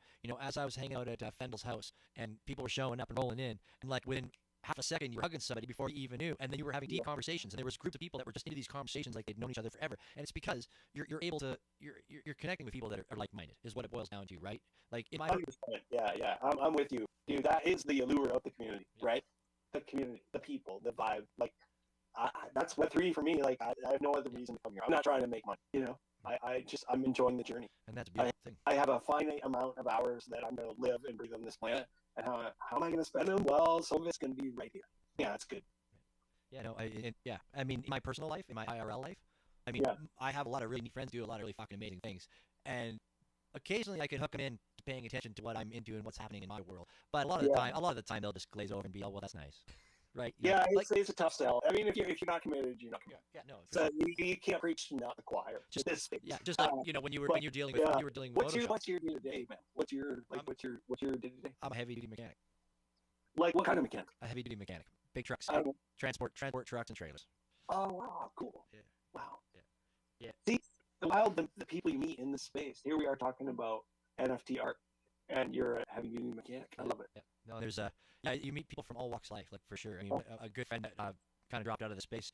He was a real estate agent, right? And there's the thing that fucking blows me away. I've said this a million times. Is the thing that blows me away is that I can go and hang out and chat with people who are millionaires who. In real life, I probably would have never fucking run into them ever because we wouldn't have been at the same functions. There's no way, no how, no time, right? The several people in Florida that are travel excursion sales, right? Good friends of ours. I mean, we had dinner. I mean, Willie and I had dinner at a 3 Chevron restaurant. Like, it's like I would never fucking be at a restaurant that serves a $250 steak. I mean, Oh, you mean the place that fucked up my wine pours? No, the other one. No, the other one. The next night, not that night. Oh yeah, no, that place didn't fuck anything up. No, they were good. But yeah, but that's what I love. Is that and there's a lot of people that love that about this space, and everybody that's deep into it knows it. Is that like it doesn't matter. There's no judgment. You're talking to people, and it doesn't matter where they live. How big their house is, what car they're driving. How much their income is. Nothing. They don't have to dress. Like I'm sitting. I'm not even gonna fucking lie right now. I got out of the shower tonight before this show. I'm wearing goddamn Captain America gym pants right now. Like nice. Right? You're an American, bro. You won the game. That's right. You're not even American. No, I'm not. I'm not, but everything I buy, everything that comes in Walmart is American, so I have to. But anyways, I'm with you. So the no judgment and the genuine nature of the people in the space is there is nowhere else like this. So I was pleasantly surprised by the Axer Twitter community like this. Yeah, it's cool. Okay, now I gotta get back to this. So in the Speed Demon piece that I picked up, right? You mentioned the salt around the ring salt of salt, but I remember reading something about that. That's not in the Speed Demon piece. It's in a tweet. Oh, is it in the tweet? Okay, so here's the deal. But he doesn't get specific instructions. He just says to protect yourself. Gotcha. Every time I mint a demon and release it, I do 6 editions at 6.66 for fucking cliched reasons. And when that happens, like all of you who didn't do the proper protection spells or the rings of salt or all that stuff to prevent things coming from the other side of the veil, which is all of you every time, I airdrop another demon. So there will be another demon coming when that 6th edition collection sells out. Fucking cool. I love Yeah. I love that. There's a little bit of mechanics in there. That's fucking cool. I think that. That's fun. Like, why not? Right? Well, and that's where the Tezos chain really shines with stuff like that, right? Because it allows you to be able to do that. Like Ethereum, I mean, that's going to cost you money when you start doing shit like that. No, you're right. Tezos, I can do whatever I want. It doesn't cost. What does it cost? 2 cents. Okay. Ooh, I'll be all right. Yeah, do whatever you want on Tezos. It's amazing. I love it. Some of the earlier pieces that you had here, was it the Acid Cannon? I think was the collection, or whatever. But they had a really comic book cover vibe to them. Those ones there, they were really. That's where I come from, man. I grew up with that, and I later in life resisted it. Like, I don't know, man. Like, I finished high school. I went to college. I studied graphic design. I got a job in the arts because I couldn't do anything, and I was kind of kid in high school who would figure out just what you had to do to get 50 and then fuck off. And that was me. But I mean, the shit that formed me as an artist was that. And I have a college diploma in graphic design, and I have an undergraduate degree in fine arts. And I had no shortage of professors telling me that I was stupid and wrong, and I needed to be doing this, that, and another. And I am now a professor, and I've decided that this is legit, and this is what formed me. And if you look at like people like Jackson Pollock and Mark Rothko, and what formed them, they came out of a war. I did not come out of a war. I was raised on breakfast cereals and fucking bullshit McDonald's, and this is what my art looks like. And that is why those Acid Amigos and the Acid Cannon, it's got that kind of vibe. Because, dude, that's what formed me. You know what I mean? And that was like why I'm so interested in this space, because I feel like it is a safe place where individuals who are open to get that. Where in the IRL world, in my gallery experience, they are not so open to get that. Well, let's go to artsy. Yeah, legit. They're clinging to whatever their fucking dogma is, right? So I was like on the test side here, you released a lot of one-on-ones, right? Yeah. I'm a terrible businessman, right? I just why didn't you do a bunch of 1-on-1s? Like, other than money, what is the reason to not have it as 1-on-1? Like, I don't answer. Well, to me, the really cool thing about it is that anybody can get one of your pieces when you're doing one-on-ones. They've got that one. People love to have. Not everybody, not everybody can be time collector, so they'll collect editions and stuff like that, which is fine. There's nothing wrong with that. You like a piece, doesn't matter how many of them there are. But I mean, if you get those holy grails where you can say, fuck, I got one of them, and then never mind if somebody somewhere down the road places an offer on your 1-on-1 because they want it like that, then that becomes like a really big deal for sure. No, there's nothing wrong with that at all. No, I just like I just like that idea as a guy who's buying shit. Like I'm not only an artist, I'm a collector. Like since the end of November, I've got like 200 NFTs. Like I like buying art from people, I like supporting them. And I like the idea that if I buy a thing, it's a 1-on-1. So I can do whatever I want. Fuck it, the 1-on-1s. You know? Well, yeah, fuck it. Yeah. As a collector, and going back to what you said earlier about all the money you make on art goes back into Tez with making a collecting an artist. Who are some of the artists, 1 or 2 of the artists that you're collecting? Who do you like out there? Oh, dude, I would just say Ghost. Shit, man. I'm gonna plead drunk, but I would say that Zin that I am. If you go to my object profile, you'll get collected. You're gonna see him. But there's Ghost. Yeah, there's this dude who does these like AI videos that are like ghost face and shit like that. They're amazing. And there's a guy Zin who does hyper detailed stuff. I like Gasol Stones. Constantly creating, like collecting from my homies in the FCW too. Okay. Let me just pop this on my phone so you go to buy. I do. I like to buy. Yeah. I like to buy a lot, and I like to buy. I think it's because I'm an older dude, right? And I'm also a professor, so I'm like, this is a place for people to just fucking get the shit going on. Oh man, there's this piece yeah, by Reanimated Ghosts. Yeah, man. Are you looking at it? Yeah, I'm going through your object page now, but it's always like You're quantum. it's better as a question than just go through your wallet because I want to know like, who comes to your mind first kind of thing, right? Yeah.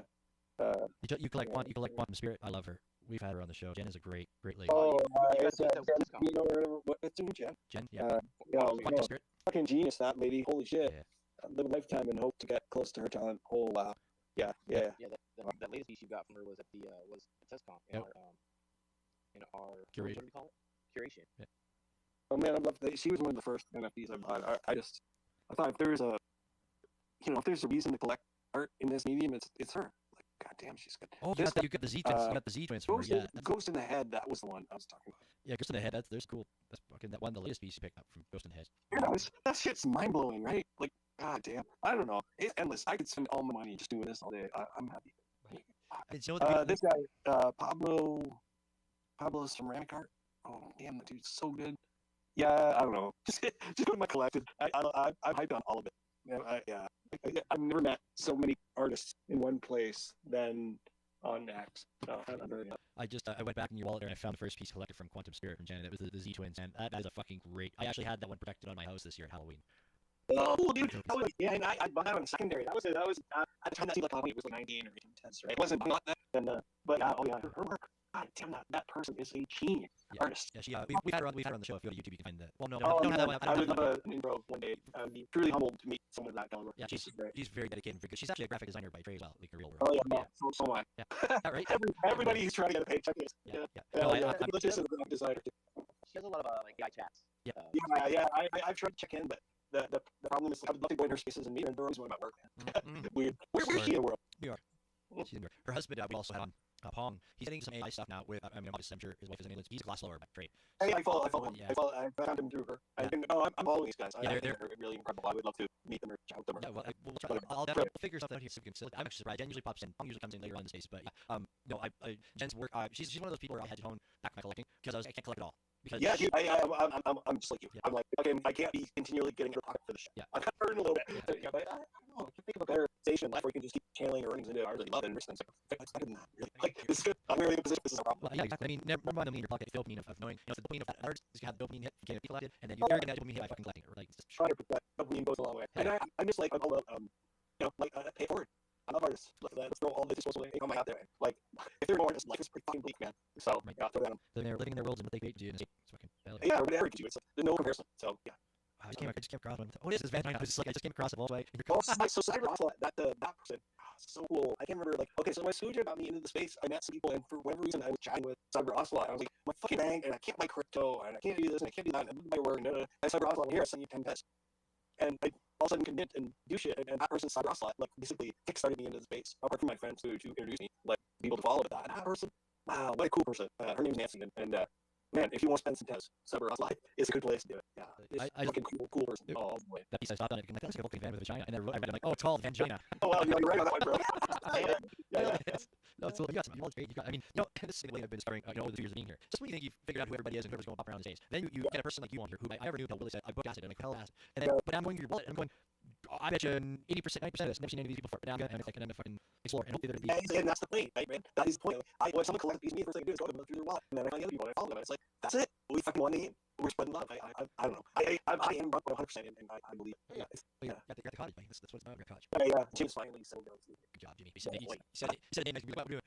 No, he's yeah. How does he get bow rides? Is he doing it with bow rides? Well, they'll go. I have a duo, so they each have their own couch in the front. Yeah. You got more than one? I would say the dogs have a better combined shot with it anywhere we can. Yeah. This is pretty good. It's a good one. There's a lot of dogs. Like you could say that about. You said that about most dogs. Yeah, every dog nowadays. Mine are my dogs too. Yeah, mine include. Yeah, they're and there's a real Yes, sir. Absolutely. And that's like you ever see that meme, and it's like, so you would kill a person, kick your dog. That means that you value a dog more than you value human, and the person is looking at him just continue talking on the story. We had that right. Well, I mean, unnecessary going into discussion. Why are we even having this conversation? Exactly. Yeah, no, things don't clear dogs. Dogs are, yeah, I love my guy. He's everything. I come home, he's there. He's there. I wanted some stupid. He's right there. Oh, yeah, the best, man. I'm tired, exhausted, dragging myself. Let's go. I think it's a really funny. Fendel, if you want to pop up, I don't know who Nicky is, but if I even wants to pop up and you got a question that you want to ask, I think the time is any for somebody to pop up. Anybody else wants more input in this conversation, feel free to do so. No, and to you, like Liz said, no, you can take your own anything you want. Definitely, if you feel you can take off, you can hang out and And the thing that we had soon, I'd like to design on a late dinner, which is a keto bread with farm fresh butter and is it black forest ham and double cheese. I'm doing a grilled ham cheese very soon, so I'm gonna feed myself. Cottage style. Yeah. Well, I'm doing it. That's a practice. Good. Yeah. As a construct, make your own schedule. Well, dude, you're cottage. I really always find that really interesting too, because buddies, you guys are all cottages, but out here we're cabin. We call cabins, right? You're your own cabin, right? But whatever, it's all the same. All the same. Because no, you're 100% doing what you should do when you're at the cottage or cabin or wherever you maybe we're looking at innovation spots, away from real spot. That's but it's my one neighbor, she passed away a couple years ago with my cabin. Sorry, she passed away after my cabin neighbor. She was 97. She was 97 last year. I saw her, and it was funny because her dog was there, and it was 9:30 in the morning, and I was chopping sweat, and she came out and she's chopping a little. She's gotta get up there, go and break with my phone, see blah blah. She's like, you know, have this. I'm like, absolutely. So I'm like, I mean, when a couple of days before you always go, when I'm 97 years old, with the person who's cabin late that you're at now. Oh, yeah, I'll be done with that. Yeah. But it's so funny. I'm there cooking breakfast. So I walk over there. She's like, oh, you like a beer? I was kind of at her. Yes, I would. She's like, of course, if we were at home, we'd be doing this. But we're at cabin. I'm like, yes, let's go. So we have beer bacon this morning. It was Oh, awesome. amazing. It doesn't get more convenient than that. Right? Yeah. Other than hockey stick to this, you're 100% yeah. 100%. Cool, man. Well, man, I don't think, Willie, unless you got any fun questions for us, I'm sure we can enjoy that and grilled cheese for sure. Yeah, we're just Hams? I'm doing some NFTs. Whatever. Just go back. Do you teach digital NFTs to people? No. No. I teach a strict graphic design program. That's why I teach professor graphic design. Yeah, so I focus mainly on the XFC side program, like my classes are drawing and illustration, but I have had a very keen interest in graphic design as well. So I teach regular old practice course. The NFT thing is my personal. Yeah, like I use it. I use it alias. I just want to have fun. Honestly. Yeah.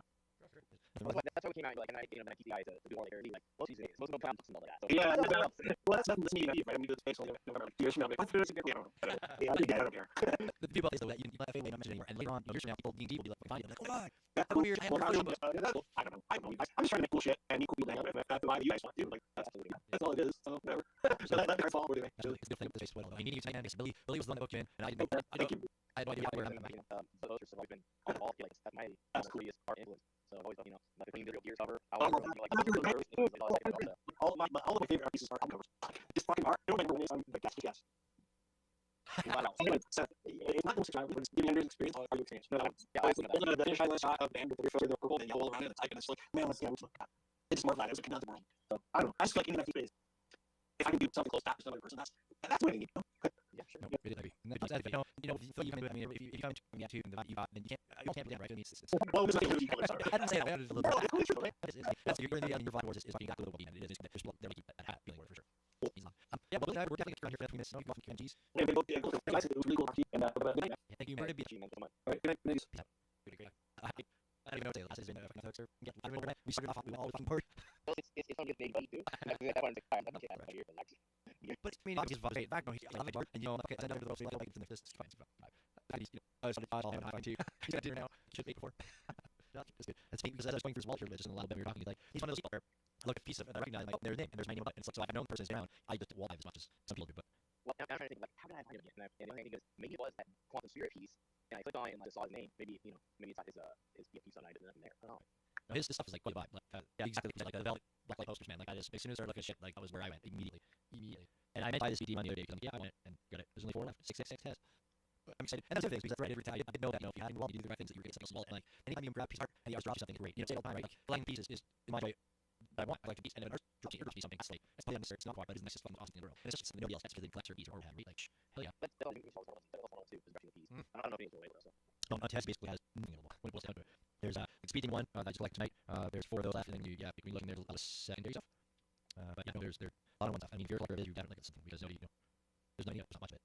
Yeah. And it's really cool stuff. It is really neat shit. Like the vibe is definitely there. I love it. Good night thing. I think that was the second Fendel to see because you opted out, Bertino opted out, and Jay was coming in. I think we had that fucking weird glitchy shit again. I mean, it was all good on my end. What's your burst host spears, right? Yeah. And then I didn't notice that a lot of people would show me get anybody, and they're like really listen. Me just dropped a whole bunch of stuff, which just dropped up, so I think we were bang on there. No, I don't know. But if you got Sheen coins, if I wouldn't have any problems, Well, he there's going to be talking about nothing. But I was going to say he pretty much jumped on Elon right out of the gate, so he had extra base to go 100%. Anyway, I'm really glad. I'm glad nobody found him. And when I discovered that he was actually Canadian too, I was like, yeah, well, you know Tezcan happens. That's right. I heard it, folks. Tezcan. I'm brain already. Campez. Yeah, bro, Campez. Well, you're pretty well. It's good. Right, Campez. I honestly, I started looking at what grants and birds and shit out there for art space because I have a little art space in Sid. I have a lot of parent. No, I'm like, No, I'm sorry, not somewhere. Oh, there's one here. I googled it and one came up. It was a little shit behind it, but it was hot during COVID. It was like full on. So and we have a very vibrant community. So I'm kind of thinking, this would jive, and especially relationally. Anyway, I got one too. I really do it. I really feel it's this next place that I need to go. It just makes sense to bring that. I mean, people do amazing shit all the time. The whole school punk rock thing of like finding a fucking warehouse space or the venue, some rent out, music house, music gigs, kind of vibrant. Like I can find a spot where I can use. I mean, the logistics of it, it's going to cost a lot more money than traditional art space. You need the traditional art space, you need the space, and you need to be able to shine on the paintings or art you have in the art space, right? Whereas you're hanging a piece of art on the wall or art's in the room, whereas with art space, you gotta have however many different experience becomes a huge topic. But I see, I know there's grants. I think I just need to do fucking work, just start doing for to make this happen.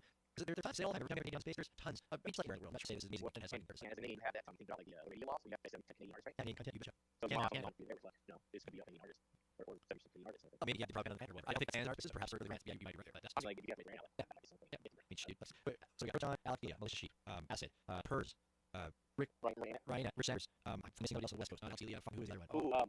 Yeah, you know, Mr. Ryan. Yes. He's kind of faded out into space too, but anyways. And then I just need to so that lives here. I don't believe, as far as a kid around, I don't believe that his name's Raining. He's water, he does the walls, so he's the whole pitch thing, right? Like, so it's pretty cool taking some mold, makes it like, and blowing them up, and coming up, and he doing these giant pieces on walls. Also, that's what original campus is about. I mean, I just discovered him. So I said, okay, ATN has another one. These other engineers, right? Like, lots of stuff here. I want that. Going the event in Seattle hobby right now, man, was real eye-opening because, you know, Art Basel in Miami was definitely an experience, and I loved it. But for me, I did see bigger being there. Yeah, it's huge. Yeah, right. But I mean, the way there, obviously, Disney's all stuff. Obviously, Disney's. They go to Laser Lou. That event, Lou was, yeah, it was smaller, it was totally fire. I mean, the lab is all in base. Yeah. It's massive, but it's all cozy, it's base. I just felt pretty happy that, you know, the little guys, we do this, and he can roar. Like, it 100% can come together, like, I know, in a huge way. Like, he just felt, you know, use that programming, that's what it felt to me as it was just getting that fucking make something happen, and fucking went off, like, a pro fucking, you know, it was as good as I can get stand. It was really good, and that's what really inspired me to start figuring out how I can do that here, you know, and bring some people into my world, similar, you know, in my world, 2 here, taking that to actually make people as confusing as no, I want that a lot of it. That's how much the rhymes have it is the TDS way, that's thing that this shit is huge beyond anybody. It's not like, you know, fucking together and, you know, something when people get their joint and fucking fucking hearts into mountains move. That's not happening. That's on. 100%. Phil, you guys have talked about closer to 1 year, man, but you know, most of that. I'm still good out there. Who is Flat for Boston? Appreciate you being here tonight. Oh, really? Okay, pardon me then, because you're reading. No, there you go. Thank you very much. Sure, absolutely. That's gonna come. Chat with us for minutes. So I'm talking just so I do want to opening the hotel you want like the TV units. So and definitely for 100%. I know there's a real serious. It's an easily achievable goal for you. I know if I don't have it here. But the FT using like a full-time space. And it's actually I don't.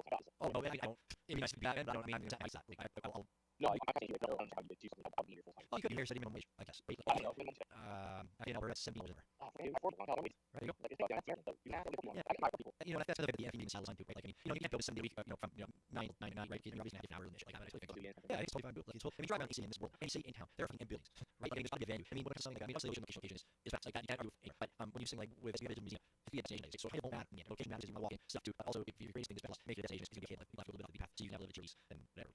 I mean, you're gonna find a warehouse space in an industrial area that's gonna have the group, like people are gonna be like, fuck out of this. Like, room missing a loop. We're gonna work some fucking all back in Miami, like in a loading box service. Still, but still, you know, actually, there was a couple different yes, there was. That's right. You're correct. That's that fucking thing. 3 miles away. Anyways, and what's going on, man? We're gonna shit on tonight. Oh, Canada, our nation and true patriot and all the sun's coming. But come on, guys, yeah, a little bit, you know, like I was looking yesterday. I was trying to find. I was going through my book. I was trying to find all times how you did. We did the full version where none of us talked or I was trying to find that sound like YouTube of Canada. Shit. It's got to be Canadian. Maybe if it's that, I actually think I'm looking for with I know. Yeah, I know. I haven't done it. I like it. We'll finish this with low and RCCDI, the truest song and free. Bombard my oh Canada, we stand on guard for the bum bum bum. God keep and glorious and free. Oh Canada, we stand on guard for the. Oh Canada, we stand on guard for the. Okay, and if you don't know Canadian, I want to talk about the Saturday Night Hockey here, folks.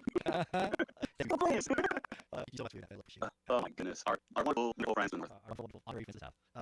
You're adopted somebody back home? He did. I've been He got so much fun. I'm sure you have Robbie Bentley's off of every trying to really get out of We were, you know, like we through, we actually like are kind of planning on doing a full maybe full record tour. We're going through like different days of it, and just going on, and we're going through all of these. I mean, barely touched this, honestly. But Ash found a bunch of things that I made, I loved it. Yeah, I was going to like make some making notes, and you know, it was really it was very lit, and man, it was so big to hang all these bits, and well, you know, that was amazing, and very has those very punk, very grunge, very early '90s Seattle vibes. Right. Yeah. So like that was all. I don't think I thought we knew specifically. I know that was it was so funny early tonight.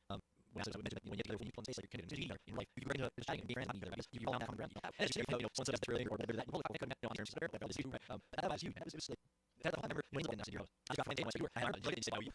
Like well, that's how it is, right? Like not sure the you know. I'm sure that. I don't know what it was. I wish I honestly I would love to say I honestly wish I had one more day. Just felt you know, one more is good stuff has one more day that but everything if I had to say 4 days.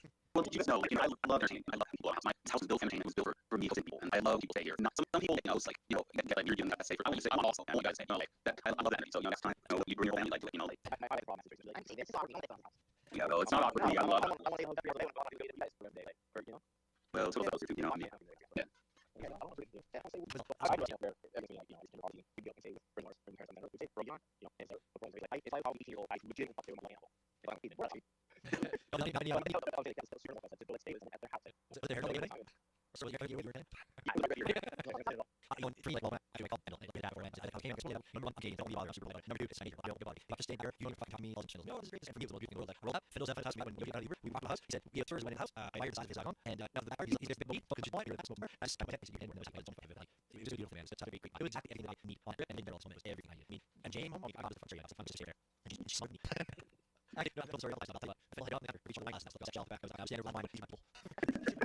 You realize this is almost you know the refrigerator is a little counter. Yeah. Wait, like the first. I feel so sorry, but no monitor. You go in the garage and it's off the freezer. It's beautiful. Beautiful. I usually try to buy the fan. I've been doing space for a few years. I'm talking about that's why it's did art. Since I have to do that, I learned a little better. I said Art Nielsen. But my we're sitting you know back out here in the next night I left for birthday and some stories talking about junk through and everything like that. So you guys do things guys. And I'm like, no, are you not feeling right now? And like Google anything out. Screw it. They so I can see like oh, place. It's frustrated sometimes. Oh, that's awesome. I love that. So I'm afraid I let WXCK Google is moving away. Really excited like that. Like I just Googled it. I'm like, yeah, I remember it's like they should right. Point hand. That was we should already that was yeah, you know, I can do it all the creative event and new color right. Nobody else ever include like that. Like, very special. It was absolutely beautiful. I was like that's all personally like hey, if I pick up different artists. Yeah, I made it fine. Yeah, you don't understand yet. Yeah. But I got from the way still to this day.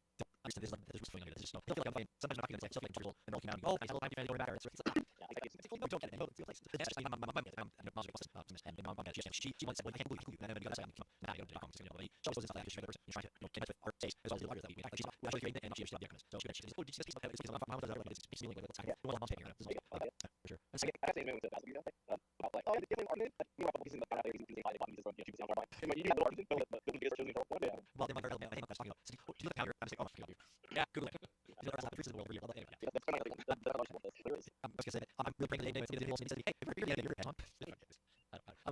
still like we don't have this yeah what I was like I had both rock fan doing the and she pieces I think it's and he was fucking using all the music and he's great pieces and I like him and I thought that when he was talking about shit that was and I'm very super honest like shine real fast and yeah nice idea that but I don't know you just now really they talk about yeah it's something about him oh wow that's amazing yeah I mean I'm excited because it's a Bill like a story I mean he's a curl star you know and you know I give away you know like I feel not quite ready for in terms of it's kind of unnatural fucker you know for a couple minutes you know and but yeah he's doing and he's just a very fire story you know but survival and art you know is transformative and you know like his savior of mental health and you know you know and it's a great guy but it was an easy guy it's funny that it is a shame even from these like you even person you're he obviously for reading person he's past so anybody wants to he's like you're but he's just kind of hey how much do you do anything that I like that guy and guys can know better and for sure you know like some time you know so sorry it's stories like is you know people they haven't had you know in your followers or in your lives you know you have a story that's like you tell you come up you know fucking left one time something else it's not all the above and it's like no I realize actually make after all that they get anything anybody can't right it's like that's these great stories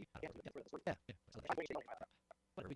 you kids do you're like yeah well now I know it's oh that's there and they go don't like but you guys got to hang out well there's a house right that's great house great no make party yes no you'll know for example if you want to be a email or no other of course because that's pretty not other so it's like just you all you're all like as a friend you guys down you guys all all people I also hear I don't kid so I was doing the fucking everyone see on the bar and then we'll talk about lead boys like the John stuff and everything was if you wasn't whatever you were don't see all this yeah also we have you almost that hang out to all countries just not sure you'll force it's in years later once in the fucking lot so we'll and you for and he tells us you know it was up the trees and they have to do it teach business what's one of the course we have all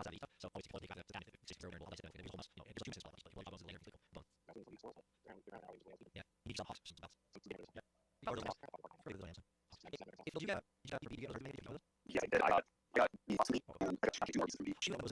Yeah, that one frame's nice. And the well, then, at first, you know, I don't know for Texas, and I just 100% assumed he was in America, and then all that game, and oh shit, he's so not in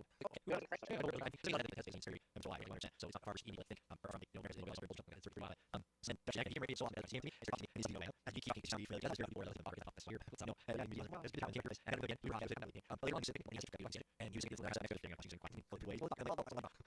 Funny, I said, I'm face. I said, no, he goes, you go. I like, no, you got to talk face. I don't know what I like all the things you want to figure out. I said, you know, that you go first, you can know the answer. So you know, he's actually good. He's people comfortable. That is the way. And then my two later, he messages me, oh, joke. So yeah, dudes. Right, well, last night, I'll let you he's on here. I'll let you here. And I'll try and get eyes and see if you can remember that source. So yeah, that's good. Yeah, okay. So I'll leave this there. This release and he's the ones that when he fucking can't write all this stuff. He's yeah.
Always, it's a kid